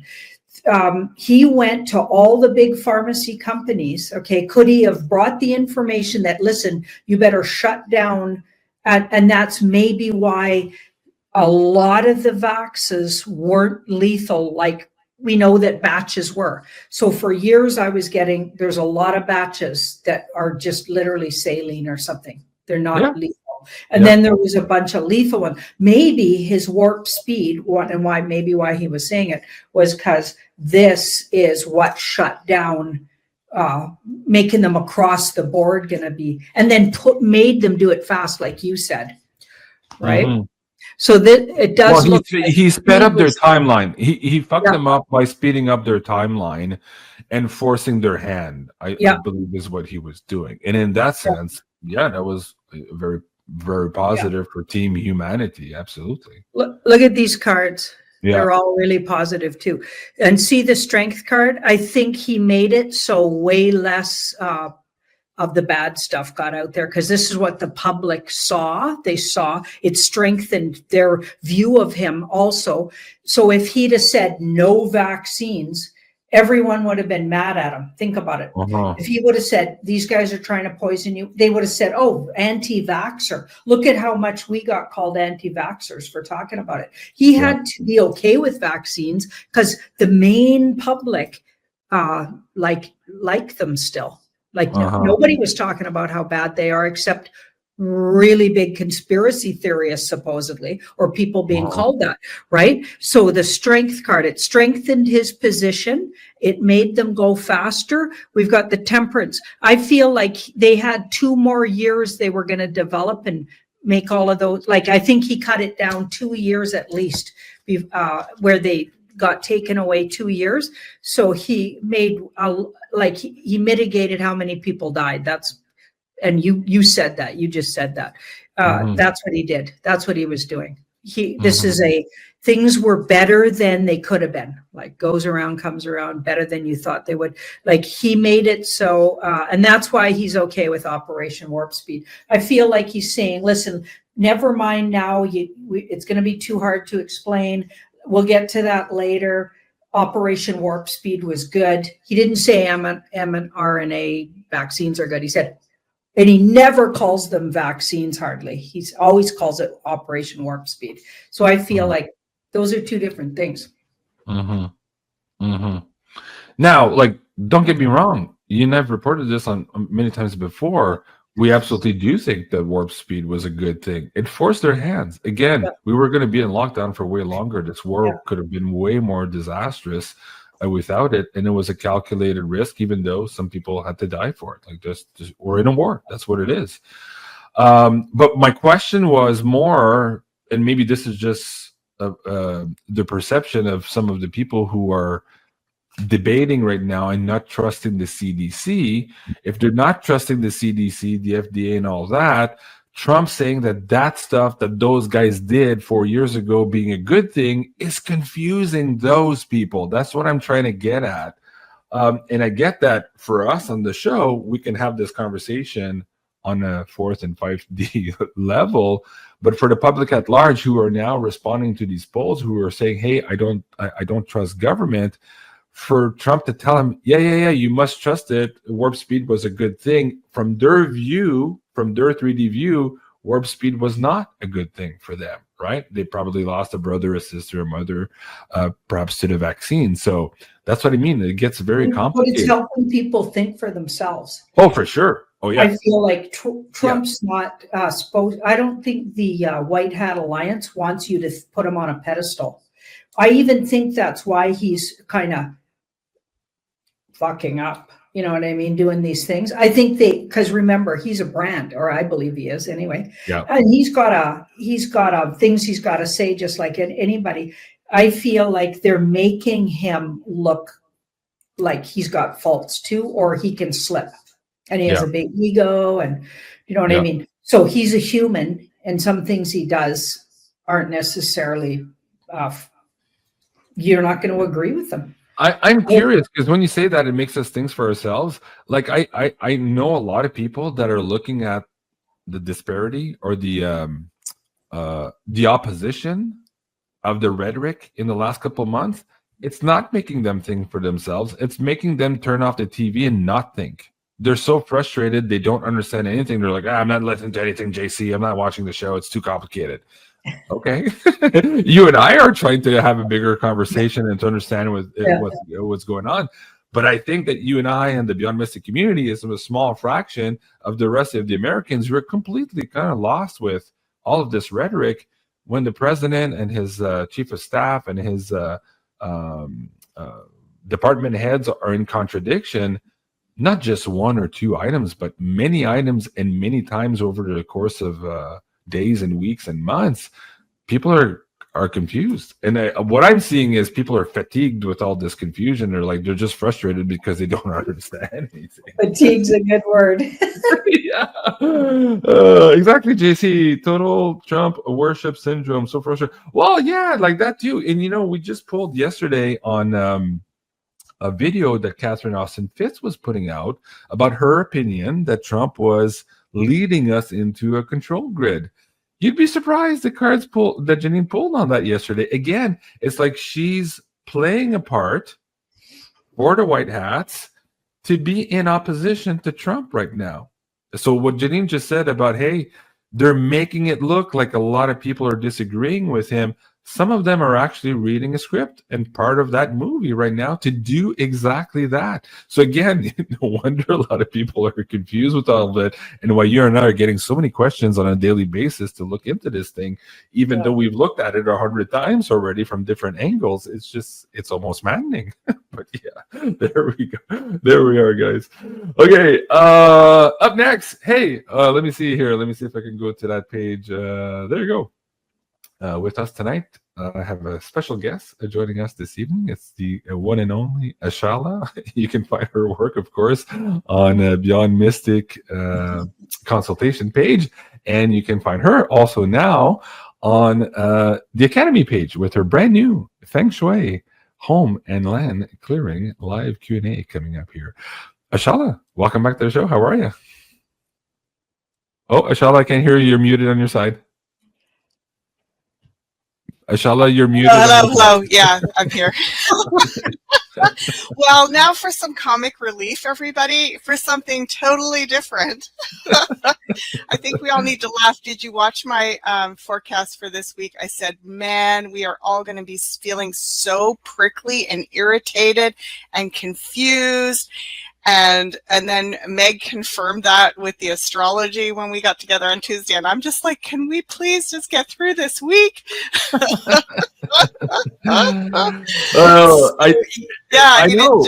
It's just maddening, isn't it? It's like all of this confusing information and we're all feeling on pins and needles in a way, right?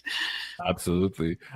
This comment in the chat is surprising to me because they're saying, JC, you're overthinking the Trump brand. Let him be the brand. No, I'm not overthinking the Trump brand.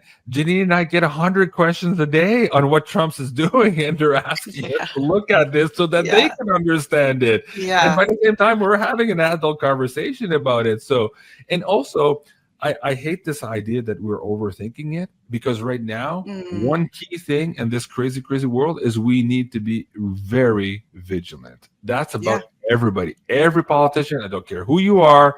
We have to be vigilant right now. We're in the crux of this war, and just stepping back and using that old line of trust the plan, whatever, that doesn't go well with me. Doesn't go with anybody on the screen. We have to be vigilant right now. So yeah. Well, haven't you noticed often that when there's a lot of this chaos, that it does, like Janine, you're both saying the same thing. You know, it does force us to like keep looking. It's almost like something else is about to be revealed, right? And that's what you're seeing too, Janine, that there's more. You know, I saw the same thing about finances and gold and silver. Like there's just, it's almost like there's another big reveal and they're just coming on the heels of each other so fast we can barely keep up with it all. So it's almost like it's trying to keep us on our toes, awake, thinking, but we also need to step away, right? We also need to like actually ground into our own lives, into our own bodies, into our own homes. And so that's what I want to share with all of you and why I care about this right now. Why I think, okay, what difference does it make? You got a red light hanging in your front door, like, well, maybe that does mean something. Oh my gosh. Well, I'm totally with you in this crazy, crazy world. Every one of us needs the sanctuary. We need a place to be zen. We need to be, close to our loved ones in a space where we feel love, we can, share experiences. And Feng Shui is a big part of making that space even more sacred. Well, and it's just so interesting, right? Because here I am putting out this offering in such good faith. You know, it's a system, this particular system of Feng Shui that I've been using for, well, I started using it when we were living together, Janine. Way back then, a long time ago. And, it's had a beautiful effect on my life. I've really appreciated having these tools. And actually, for me, the most important thing, because just putting it out there, we've already had flack. Oh, it's the wrong system. And, oh, my gosh, you guys are doing a dark, evil thing with the wrong system. And so I want to clarify some of that here in a minute. But before I do that, I want to say, to me, the most important thing about even caring about our homes beyond, oh my God, the statistics on clutter and hoarding would just overwhelm you. You wouldn't believe it. Like we are literally sort of drowning in this stagnant energy of all that we have been surrounding ourselves with, and we're evolving so fast. We need to have good systems of home organization, how to release stuff when it doesn't serve us anymore. You know, we're changing so fast. We're upgrading so fast, and we're still surrounded by a lot of the old version of ourselves, and it's staring us in the face symbolically every day when we're walking around our homes. So for me, what the things that I love the most about this, for one, I love that it's like making your home sacred again. Mm-hmm. And, Janine actually taught me a lot about that. I found when Janine and I were living together, and she was so good at creating sacred space in our home, in our beautiful shared home. I learned a lot. Thank you, Janine. I learned a lot about creating sacred, altars, and the way that you design, and that it matters, that your home is not just a functional place. It's a reflection of your soul. Mm-hmm. And it's how you and your family and friends can be sort of held in this sacred way. It's a beautiful self-expression. And it doesn't cost a lot to do things intentionally and to think more creatively and spiritually about your home. So that is my main reason for doing it. And the other reason is that I feel like it's helped me stay more organized and deal with my clutter better. Well, clutter is a big thing, especially when you're living with more than one person, right? Like your clutter becomes other people's clutter. But I'm curious, when you started, as you say, it doesn't cost a lot to make very small, incremental, very thoughtful changes in your home. It could be just the positioning of your sofa. It could be the positioning of your family heirlooms in the right quadrant of your house. What were the first, perhaps, big things that you noticed were different when you started applying some of these tools to your own space? Like, how did you, oh wow, I actually feel that. Like, you share a few examples of that when you got down this path and started making those little minute changes in your home, how you felt so different very, very quickly and very positively also. I remember Janine and I talking about this. I remember us feng shuiing our bedrooms for love. Do you remember that, Janine? Yeah. We were like, oh, you got to have a... It seemed to work pretty good for you, I think. Was that when you guys had the sex swing on the ceiling? No, it's like about that. having... Sorry, that was the wrong house. Sorry. That'd be so silly.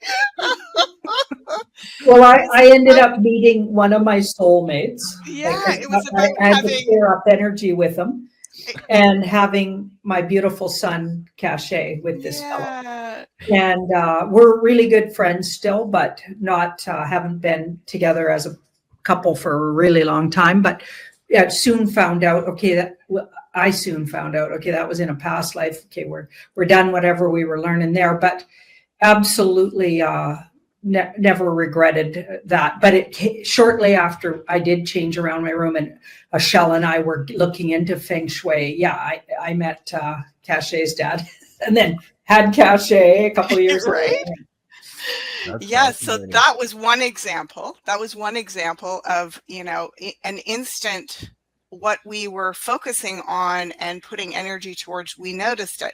And of course, we've noticed this when we are creating sacred space with things like building beautiful altars, which are really just like artistic representations to remind you of the sacredness. That's all they are. It's not some, and this is where I get kind of turned off by some of these big arguments about this system and the, we got to have the compass. No, if you do that, it's evil. No, that's the dark force. It's like, okay, what we're talking about is actually most natural thing, which is making our spaces feel welcoming, feel like beautiful, harmonious. I say right from the beginning, I would appreciate any system that shares with me how to look at my home from that perspective and care about it like that, and teaches me some skills to practice. You can start with one system and then, move to another one. So the system that I am working with, that I did develop my little business with like 23 years ago or whatever. And also, when I did my business, I had reports back from, because a lot of my clients were actually commercial clients, and they reported back increase in sales, and the average number was somewhere between 25 and 35% within the 3 months after having the feng shui upgrade with me. So, Fascinating. Wow. right? So there, that was like a real reflection for me. I've noticed when I go in and work on an area of my home, you know, I've moved quite a bit, so I'm always kind of redecorating and redoing things. But I've noticed that when I go in and work on an area, I will see something in that percentage of an upgrade. And especially, obviously, when I work in my wealth and prosperity area of my home, I literally have watched it where the next day I go look and I've got all these orders. I've got, you know, like it's that fast. It's that immediate. That's fascinating. I love it. Okay. I want to give away one, at least one tip, something we could give away tonight. Like, what would be an example? Let's talk about the finance corner, because right now that's big on everybody's mind. With inflation right now, credit card debts through the roof, mortgage being repossessed, everybody's freaked out about what's happening, and you could tell people are very trepidatious about spending money right now. We just don't know how this transition is going to happen. So, bringing more abundance in our life, dude, that's a good thing right now. Okay, so what would be an example of something you could change? What quadrant or bagua or whatever corner of the house are you talking about? And what would be one little change that people could do with almost little cost to making that change? Ashela. Lovely. Thanks, Jean-Claude. So this is where we get into the conflict between the different systems, between the 3-door system and the Compass School. And I am using the 3-door system. This is a system that it is very old. It was brought into North America in the 70s, and it is easy to use. You don't need a compass. You don't need to have all this feng shui knowledge to do it. Anyone with a basic layout of their apartment or home can use this system, because you always orient based on where your front door is. So you don't use the directional compass to orient which quadrant you're in. That said, if you want to go further with feng shui and really dive into it, I absolutely recommend looking at the Compass School. I'm not saying one is better, but truthfully, 80% of the practitioners in North America use the 3-door system, the one that I use, because it's so user-friendly. It's so easy for people to relate to and understand. And to me, I mean, I'm quite sure that feng shui would not have become such a common household kind of phenomena in North America if it hadn't been for an accessible system like the 3-door system. So in the 3-door system, we orient from the front door. So standing at your front door, looking at your house, your back left-hand corner of your home is the wealth. It's basically one of the major power centers of your home. So the center of your home is a power center that is about your health, and the back left-hand corner is also a really powerful spot.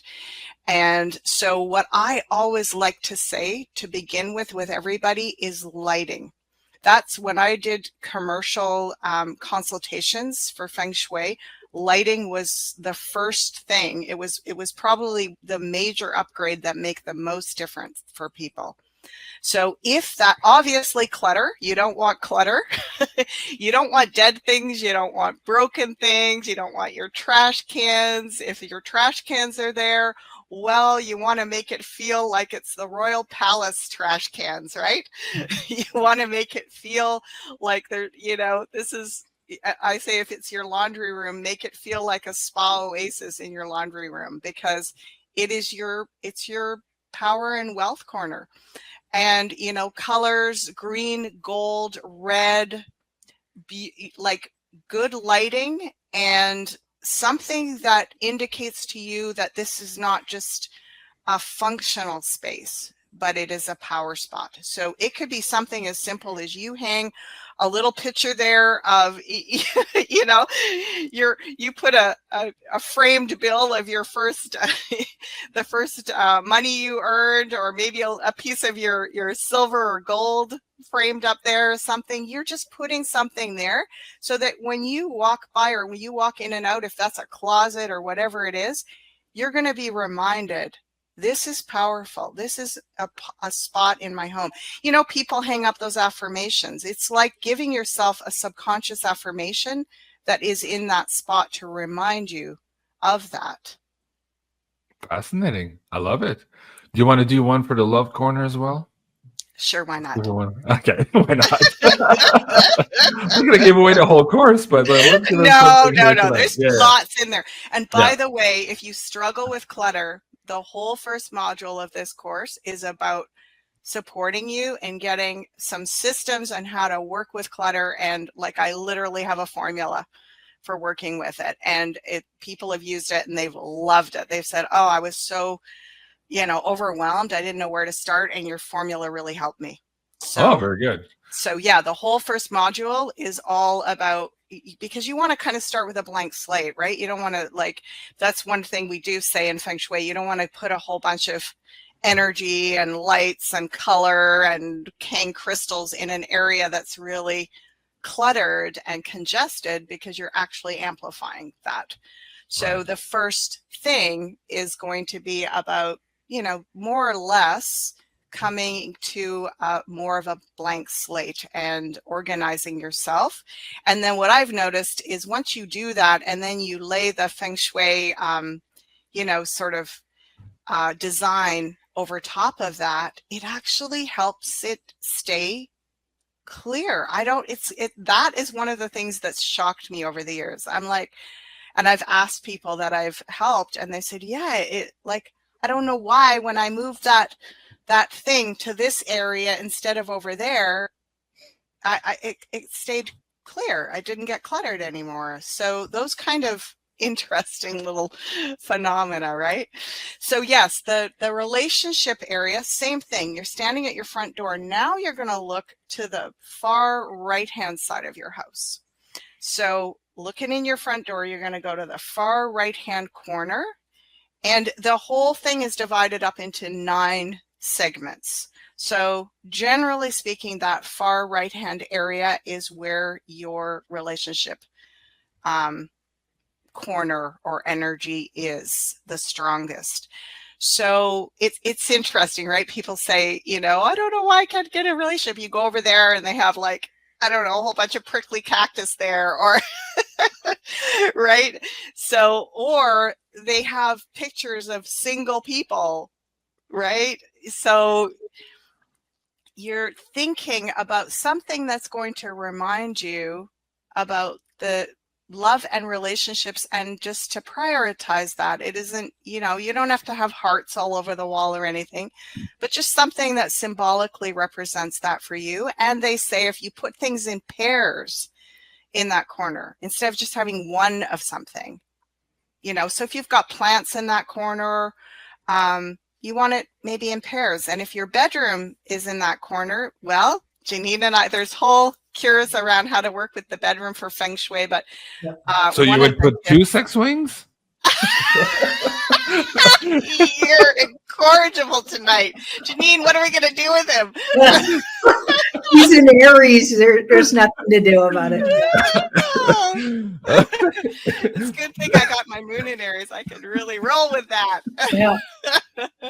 Anyway, I love you guys. a side table on either side of your bed. The idea is that you don't want to have your bed pushed up against if you want love in your life, you want to have accessibility on both sides of your bed, so it is welcoming for 2 people, not just one. Right. So little things like that. It's the most subtle little things, but it's, and again, if we, get into all of this semantics about this school and that school, and, oh gosh, if you're, 10 degrees off, maybe everything's going to go wrong. I really just I don't feel that superstitious attached to these systems. I feel like so much of it is heart-based. I go in with the intention of love and upgrading.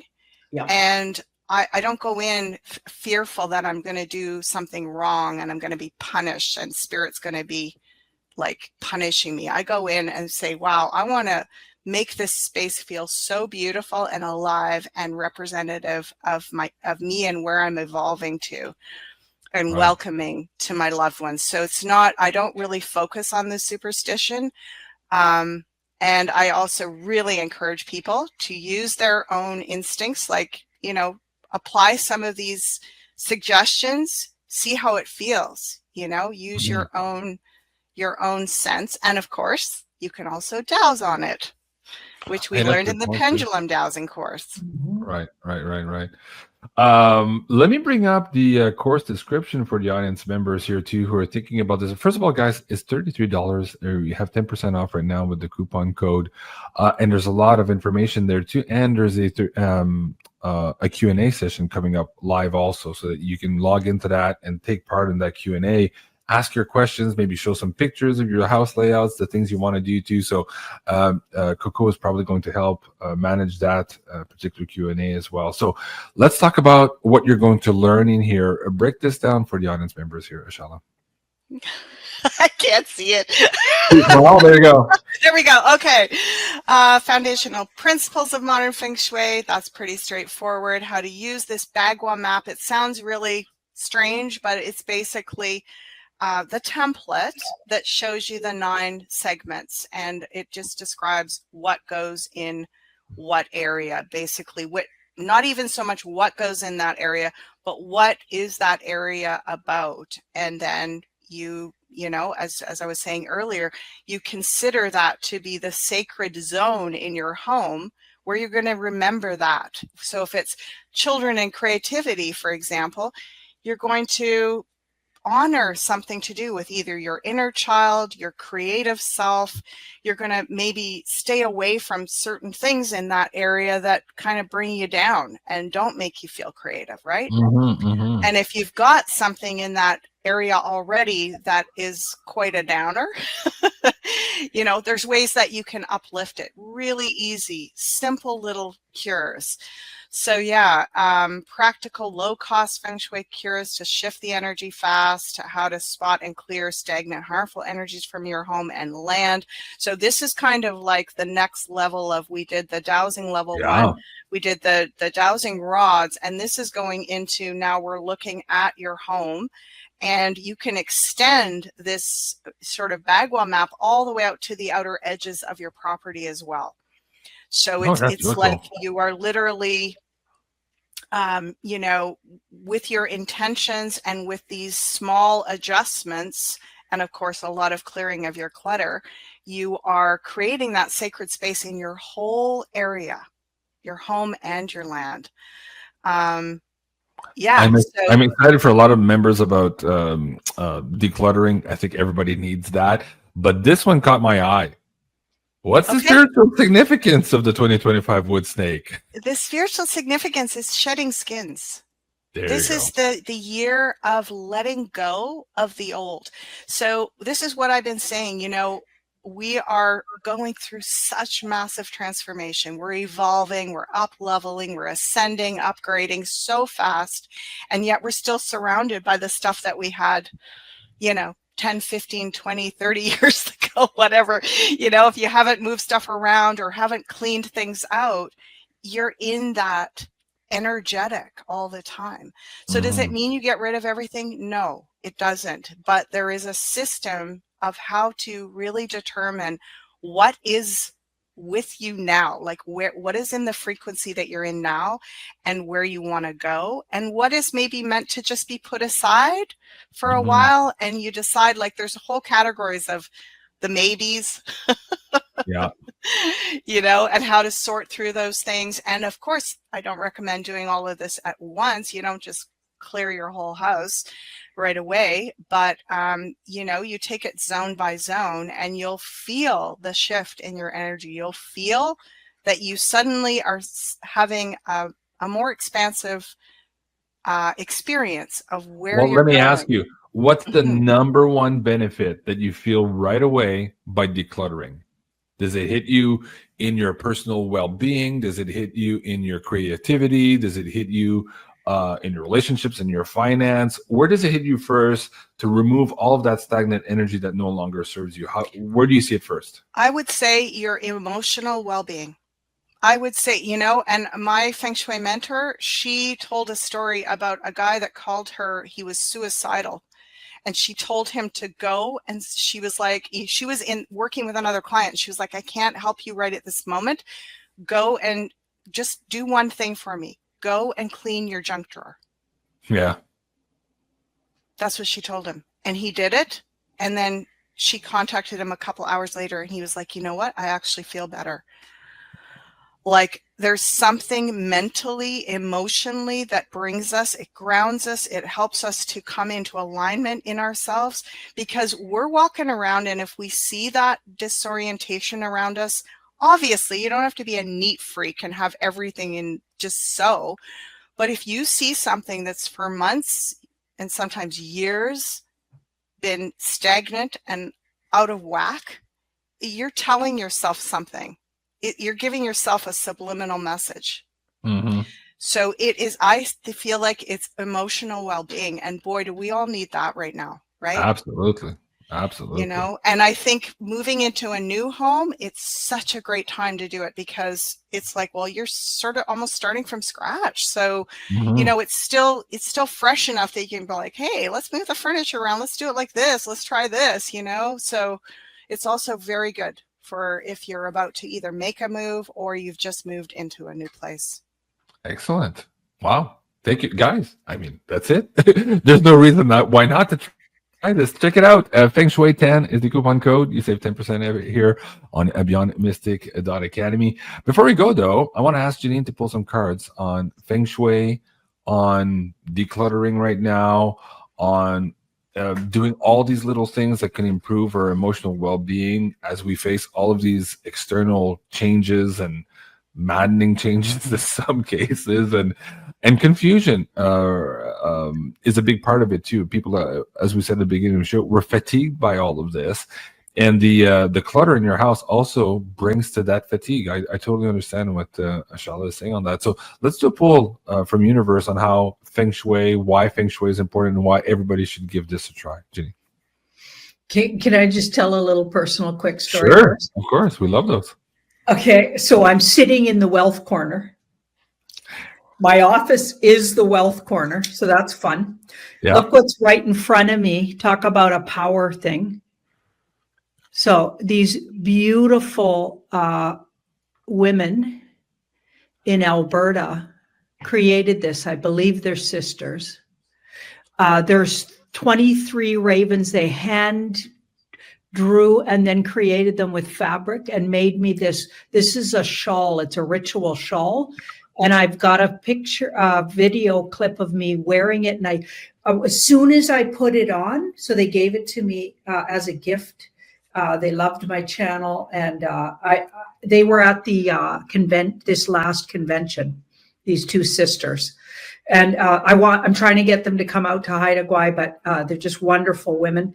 And as soon as I put the shawl on, it wasn't it at the moment they gave it to me, but later on, I wore the shawl. I started dancing, and it was like my past life, full-blooded Indigenous woman self came out. And Wow. I was wearing my mom's moccasins that I had made her and this shawl. And somebody was playing music, and all of a sudden I just started dancing, and it was from another lifetime. So I'm going to share that on Telegram. I got a little video clip of it. Cool. Hope that it doesn't get taken down because the music's a known song. But anyway, I'll try it anyway. We'll see what happens. Janine, that I'm is- in the financial house right here. Right, and this is where I do my video. So that's pretty financial part of that. And my love corner, as you were talking, it reminded me, my love corner is my kitchen, which I put so much love into the renos of. It's absolutely stunning. I opened it up with huge windows all around, recreated it. It's my favorite place in the house. And it has a really nice cappuccino machine that makes 2 cappuccinos at a time. So what am I having a big love affair with? Coffee. Maybe I'll feed people I love, or Yeah. I'll fall in love. They'll love my cooking. I don't know. You put a lot of Anyway, love. it's pretty food. fun, right? Yeah. Oh my absolutely. gosh. So the colors of that robe, Janine, are the colors for the wealth corner too. Like purples and reds and golds and greens. Yeah. Yeah. That's And it's amazing. totally zen in here. And I got, instead of a window, there was a little window here. I got a beautiful door. So, and we're not done yet, but it's going to have a balcony. So that's my view Yeah, of the garden. Gorgeous. And Yeah. that's in my wealth corner. So a door that's going to lead to a balcony, so I can go have a coffee out there. Yeah, so it's pretty cool. I love that you reminded me to think like this. Like, you got me really excited now because I've just renovated my place. So now I'm gonna get back in touch with all of that. Very Yeah, cool. we had a lot of fun with that back in the day, Janine, because I was just learning and I was so gung-ho. I was like, Janine, we got to do this and this and this. And Yeah. I just want to put up this comment. My right-hand house, laundry cupboard and toilet beside it. No love for this old duck. Don't worry, Kathy. We'll sort you out. I've got cures for all of that. I love to, I won't say any more tricks. Anyways, guys, check out the course. But let's see what the universe has to say. I was going to give you some more tricks, but we'll let the course speak for itself, guys. All right. Okay, look at this card. Yeah. So this is a woo card. This is I feel like you said, Ashella, the best approach to it is come at it with your true intention. She's totally honest and uses her own intuition. So rather than being strict with someone else's doctrine, so somebody learned some feng shui way, and I'm sure it's all cool and everything, but even the word, it's a system. Okay. Systems are coming down. Systems are coming down. You need to listen and understand, okay, somebody decided this is a good way to set up your house, and then feel intuitively if that's how it feels right for you, because your medicine bag is different than other people's. Okay, so when I was studying native medicine, everybody had a medicine bag. We created our medicine bag as we went with medicines, so things, even if it was a rock that spoke to you, a certain plant was going to work a certain way, but it's not going to work. Someone else can't use your medicine bag. Okay, so just because somebody studied feng shui with some master doesn't mean they're better feng shuiers than Ashella. When you come to it with your intuition intact and your intention. So if your intention is to truly set your home up, you're into and to call things to you, that's what you're bringing. That's what you need. You don't need someone else's interpretation of that. Okay, we're fighting against that right now. That's like fanaticism. That's like fanatical religious people saying, "Oh, it has to be this way. It can only be this way." According to who? I want to say, according to who? Okay, somebody had that experience back then. That's their medicine bag. Ashella's is different and somebody else's is different. So you can have guidelines and then you intuitively work from there. And that's what it looks like Ashella's teaching. And that's where the breakthrough is. The universe responds to your intention, not your little rules and somebody else's, structure. Okay. Totally. And that's one of the reasons I really do like this system. It's simple and it's very intuitive. And, so much of it is common sense, but it's like giving ourselves permission to stop and take a minute to consider these things, right? I learned so much about decor and decorating. I think I just had it was like an immersion program, Janine, living with you and studying feng shui at the same time, because Janine's such an artist. I mean, she just had the walls were painted. It was so cool. It was all tattooed. It was just incredible. And tattooed the walls. I realized how it could feel to live with more of that intentional kind of creative, artistic, sacred feeling in your home.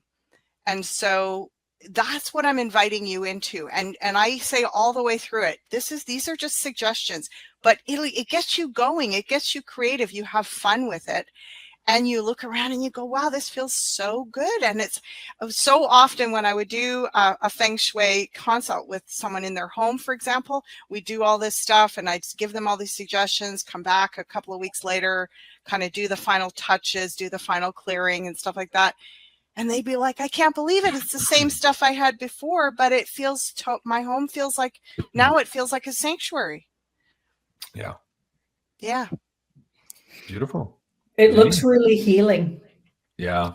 It looks really healing and blending, and as you go, just coming from the intention and having the guideline, I feel like as you go, you're going to add to it, and other things will blend into it, and your own intuitive process is going to blend into it. I feel like it's a creative process, and this just ignites it in people, because that card says you'll get a breakthrough, and then take it in your own direction, instead of being limited with it and someone telling you, okay, the rule is you have to do it only. That sounds like deep state. Hello, that's the deep state.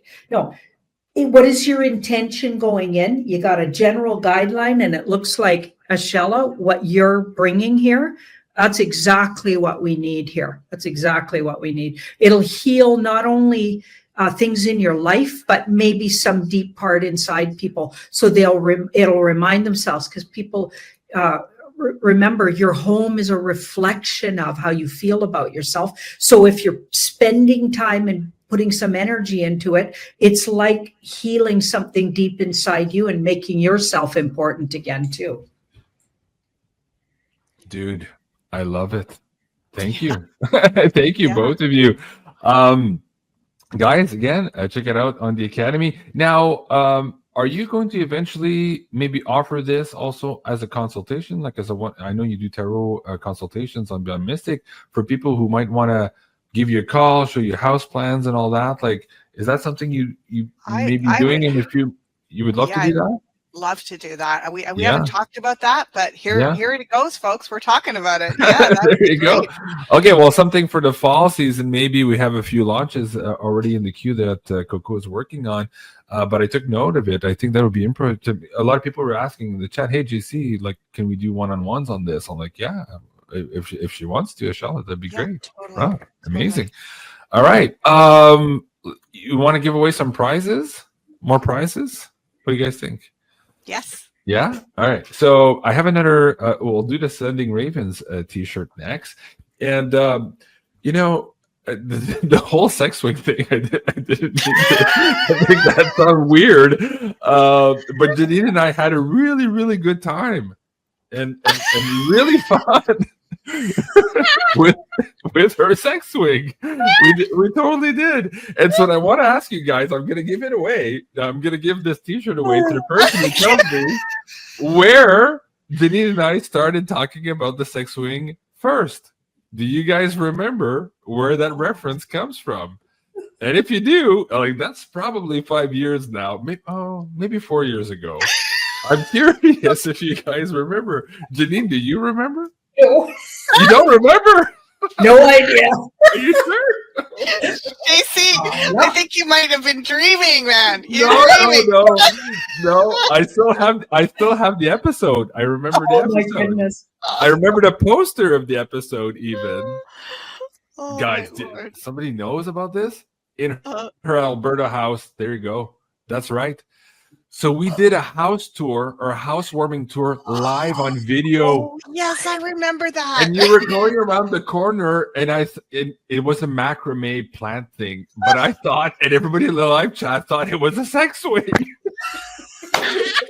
And so I was like typing on the side, Janine, hide your sex swing. People can see it. Oh man.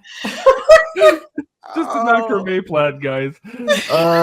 Mardav 999. Yes, that's where it came from.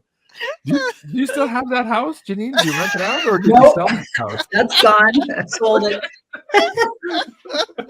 And quite a few more people actually got it. There's a bunch of people who remember that. Okay, so see, I didn't dream that. And I remember Janine and I were crying how loud we were laughing at that. We had so much fun. Even after the episode, we were just bawling. I remember now. Somebody says maybe it was a macrame sex swing, JC. I don't know.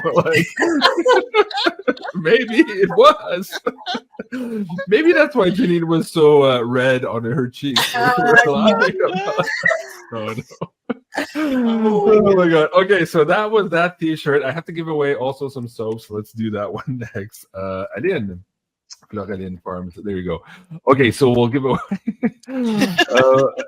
away one of these bars, these combinations of 5 soaps here tonight, guys. If you're interested in those, of course, BM10 is the coupon code, gives you 10% off all of these amazing creations here from floralinefarm.ca.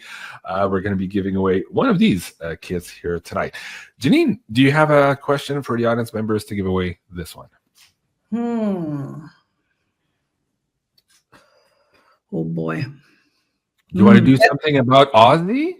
Maybe a question about the show or about your quick draw from today people might have watched? What do you think? Or a date that's coming up? What do you think? Man, I just can't. My brain's all blank because of the sex swing thing. See, I didn't bring it up now. It's you. Okay. You better ask Ashella. Okay. Ashella, do you have a question for the audience member? Yes, What do you I think? have a question. All right. Okay, how many segments in the Bagua map? Okay. Very good. That's a good one. Guys, while we wait for that to populate, of course, you can find Ashella right now. If you want a tarot reading, you can find that on the beyondmystic.net page if you click on consultations. For people who've never had a reading with you, tarot-wise, of course, Janine doesn't do tarot anymore. You are our in-house tarot reader. What does a 1-hour session look like with you, and how do people prepare for this, Ashella? Yeah. So I always start off with, I do a very brief little grounding meditation, and then I start off by laying out a big picture overview spread, which is the zodiac wheel, the same zodiac wheel that I use on my forecast and that Janine often uses on her monthlies. And basically that lets me tune in with the guidance team of the individual, see what is coming forward as most important information for them to be aware of, kind of a big picture of where their life is at right now. And it sets the tone. It's about 15-20 minutes for me to kind of analyze that and discuss that with them. And then from there, we go wherever they want to go with questions. So we can look at specific questions. We look at general stuff, whole pile of little tiny questions, like specific details, whatever they want to look at. And the whole thing is recorded. They get a recording. Awesome. Yeah. All right, guys, check it out.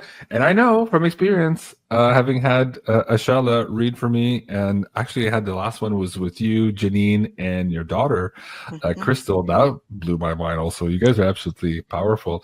Guys, check it out on the consultation page. Let's go to the chat. Let me know when to hold the feed. Ashella, tell me when to stop. Okay. And stop. Maggie Meir. 9. Is that the correct answer? 9 is the correct answer. The 9 breakout of the Bagwas. Yep. Is that how you call it? Bagwas? In your Bagua. system? The Bagua. Bagua. That's it. Okay, Yeah. that's it. Maggie Meir, congratulations.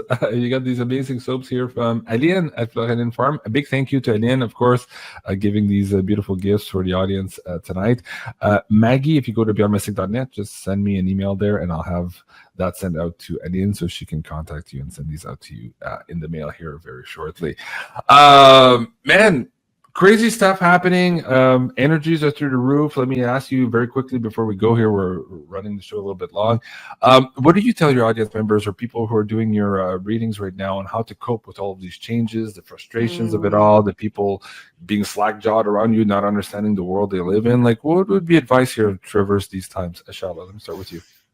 Yeah, I mean, gosh, it's not really a one size fits all, I find. You know, everybody's got their own kind of version of going through a lot. And I think to apply a lot of compassion to yourself and to the people around you right now. It's and noticing what's going on, particularly this week and last week in the astrology and what I've been picking up. It's just that intense energy. And you know, I like knowing in advance a bit about that, because then when it's happening in my personal life, I can be, or when I'm seeing it out in the global politics and the stage, you know, the world stage, I can be like, okay, well, it makes sense why it's happening right now.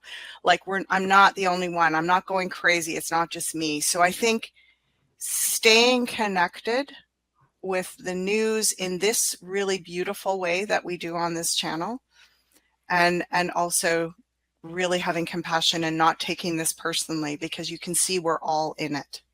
Mm-hmm. Yeah, Yeah. very good advice. Thank you, Ashella. I really appreciate that. The compassion is big, Mhm. especially with some of the people who are just waking up now. Like, I just feel for them. They have so much to go through in so little time compared to all of us who've, suffered over the years through all of this. I could just imagine, or waking up in this time frame now at the speed they have to wake up with all the craziness. So compassion is big. Thank you, Ashella. Janine, you want to speak from the heart? You want to pull from the cards? What do you think? I think I'll pull from the cards. Okay. Yeah. Very cool. Tomorrow, guys, a lot of people are asking. Yeah, I forgot to talk about XRP tonight, but tomorrow, Janine and I are recording the WooFi forecast. This is the forecast, of course, for this upcoming month. So if you're interested in that and you want to know where all the crazy stuff is going to be happening here on the financial front, join us tomorrow. I'm not sure what time. Do you remember what time Coco's put this on, Janine, for the IAP? Is it 1 p.m.? Or I 3 think p.m.? it is 1 p.m. Yeah. So I think you're right. So for the IAP members, you'll have this live and you can ask questions during the show at 1 p.m. And then the show will be available on pay-per-view. You can buy your tickets now, but it will be available typically 2 hours later. So at 3 p.m. tomorrow, you'll be able to tune in here for this forecast. Okay. Janine, the advice here, traversing these crazy times. Well, this is our personal advice. So we're not talking politics. So we take a different approach to the cards when that happens.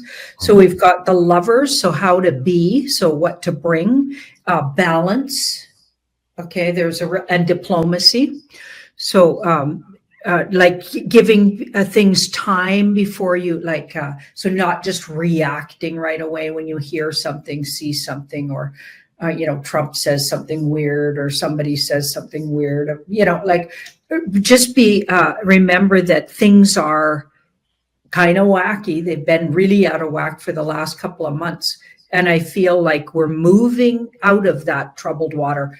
Whatever was going on there, some weird choppy water, and for whatever reason that was being played out for us, I got a feeling we're moving out of that choppy water. I'm sure hoping we are, and this card tells me that's a good possibility. This moves us out of that, what feels like troubled water, where we don't know if we can even trust the White Hat Alliance anymore. Do we even trust Trump anymore? That kind of thing. So I feel like we're moving out of that. So keep your balance in the choppy water, because we're moving into a more balanced time.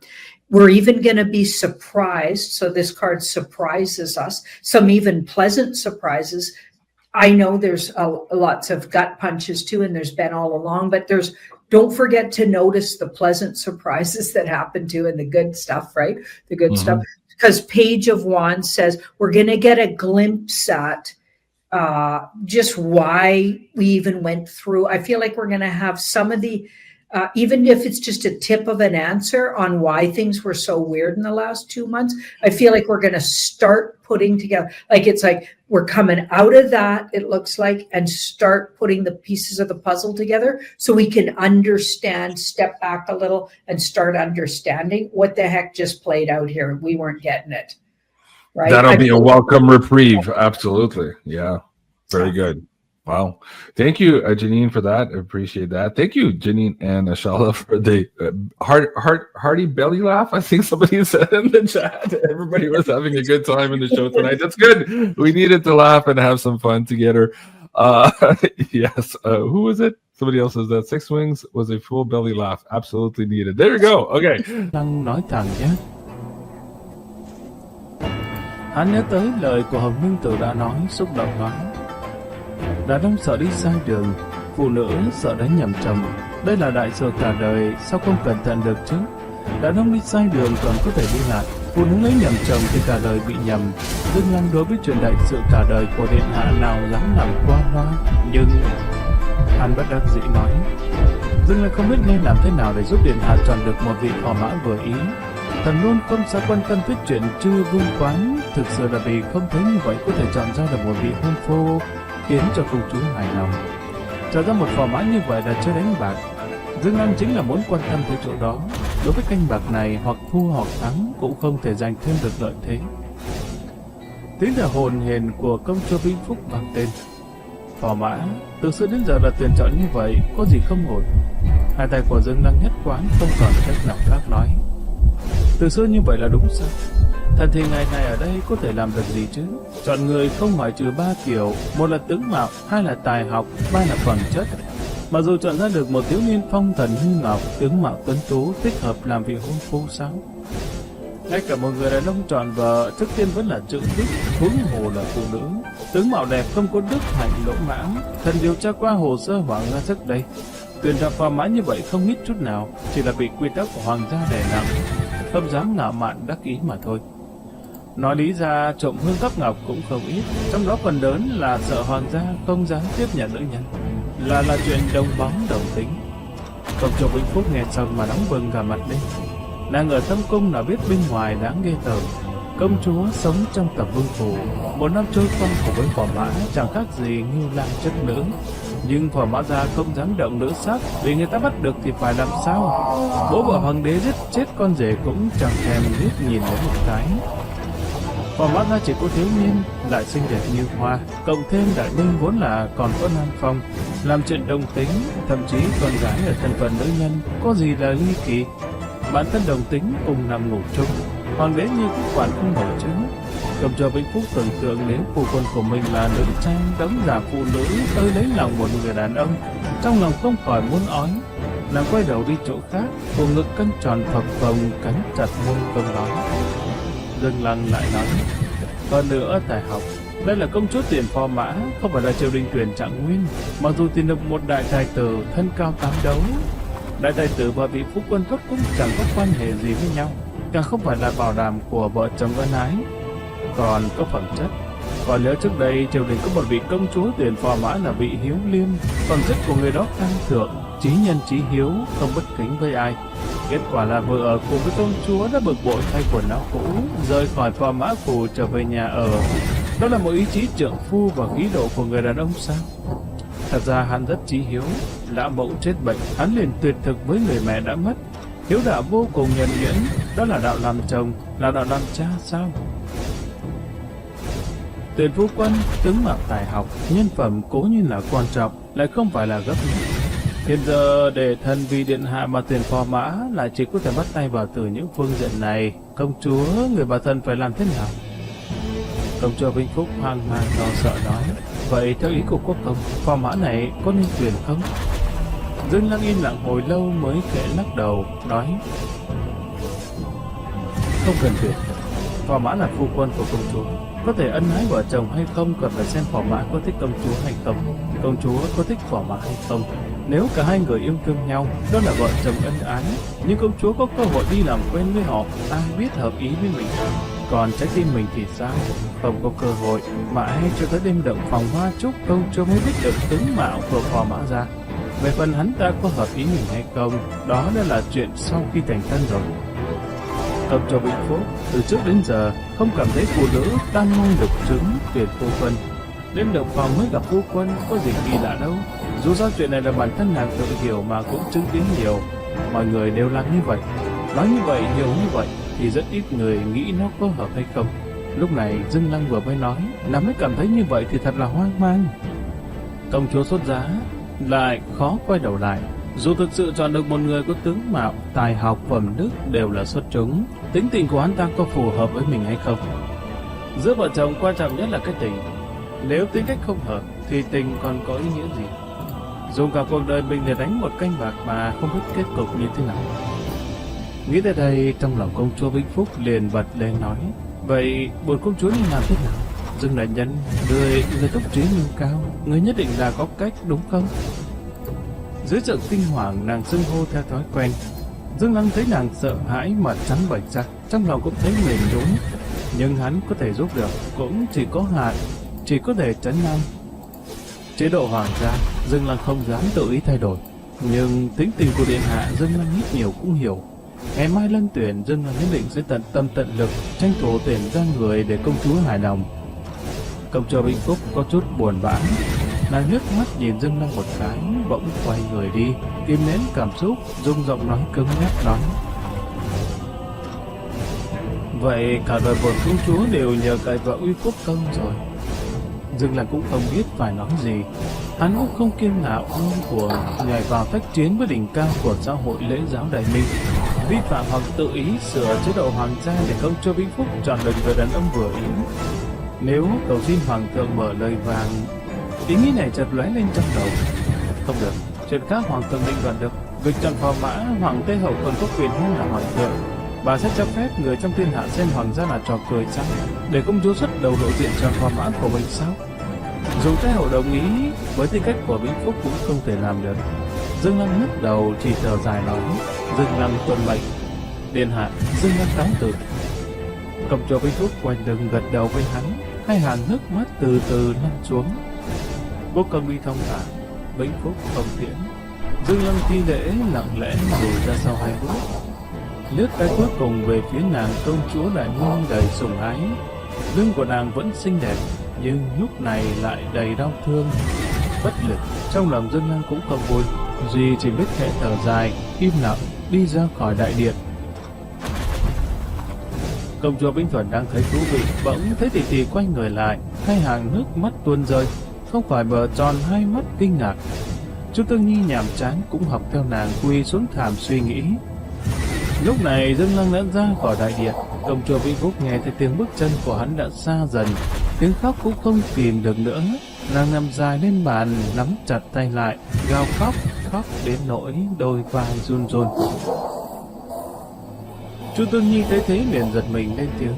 Bị Vĩnh Thuần sớm đã chuẩn bị trước, bịt miệng lại.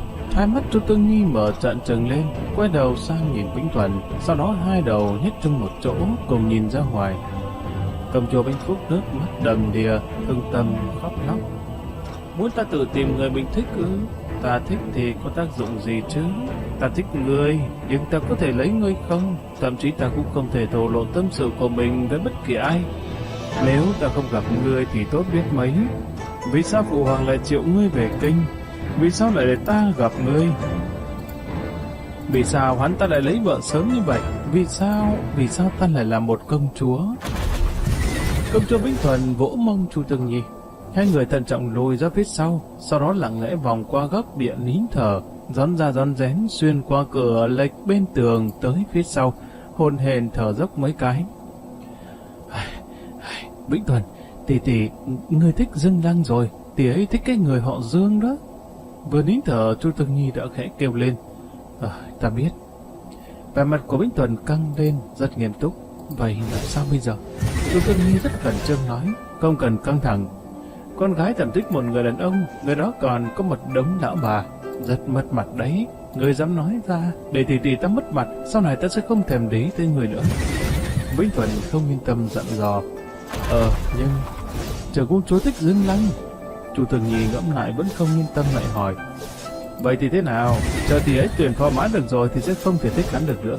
Hơn nữa bây giờ chỉ là thầm thích hắn mà thôi. Hai người lại không có quan hệ xác thịt, lẽ nào Đường công chúa còn phải làm tiếp của hắn sao? Vĩnh Thuần không cho là đúng nói. Tim Chu Tương Nhi đập thình thịch, vẻ mặt trắng bệch nói. Thế sao? Có quan hệ xác thịt thì được lấy hắn sao? Vĩnh Thuần lừa một cái giống như đang nói với tiểu đại nhân. Ngươi ở Thủ Vương Phủ chưa đọc nữ giới nữ huấn sao? Người phụ nữ có tứ hạnh, một là đức, hai là ngôn, ba là dung, bốn là công.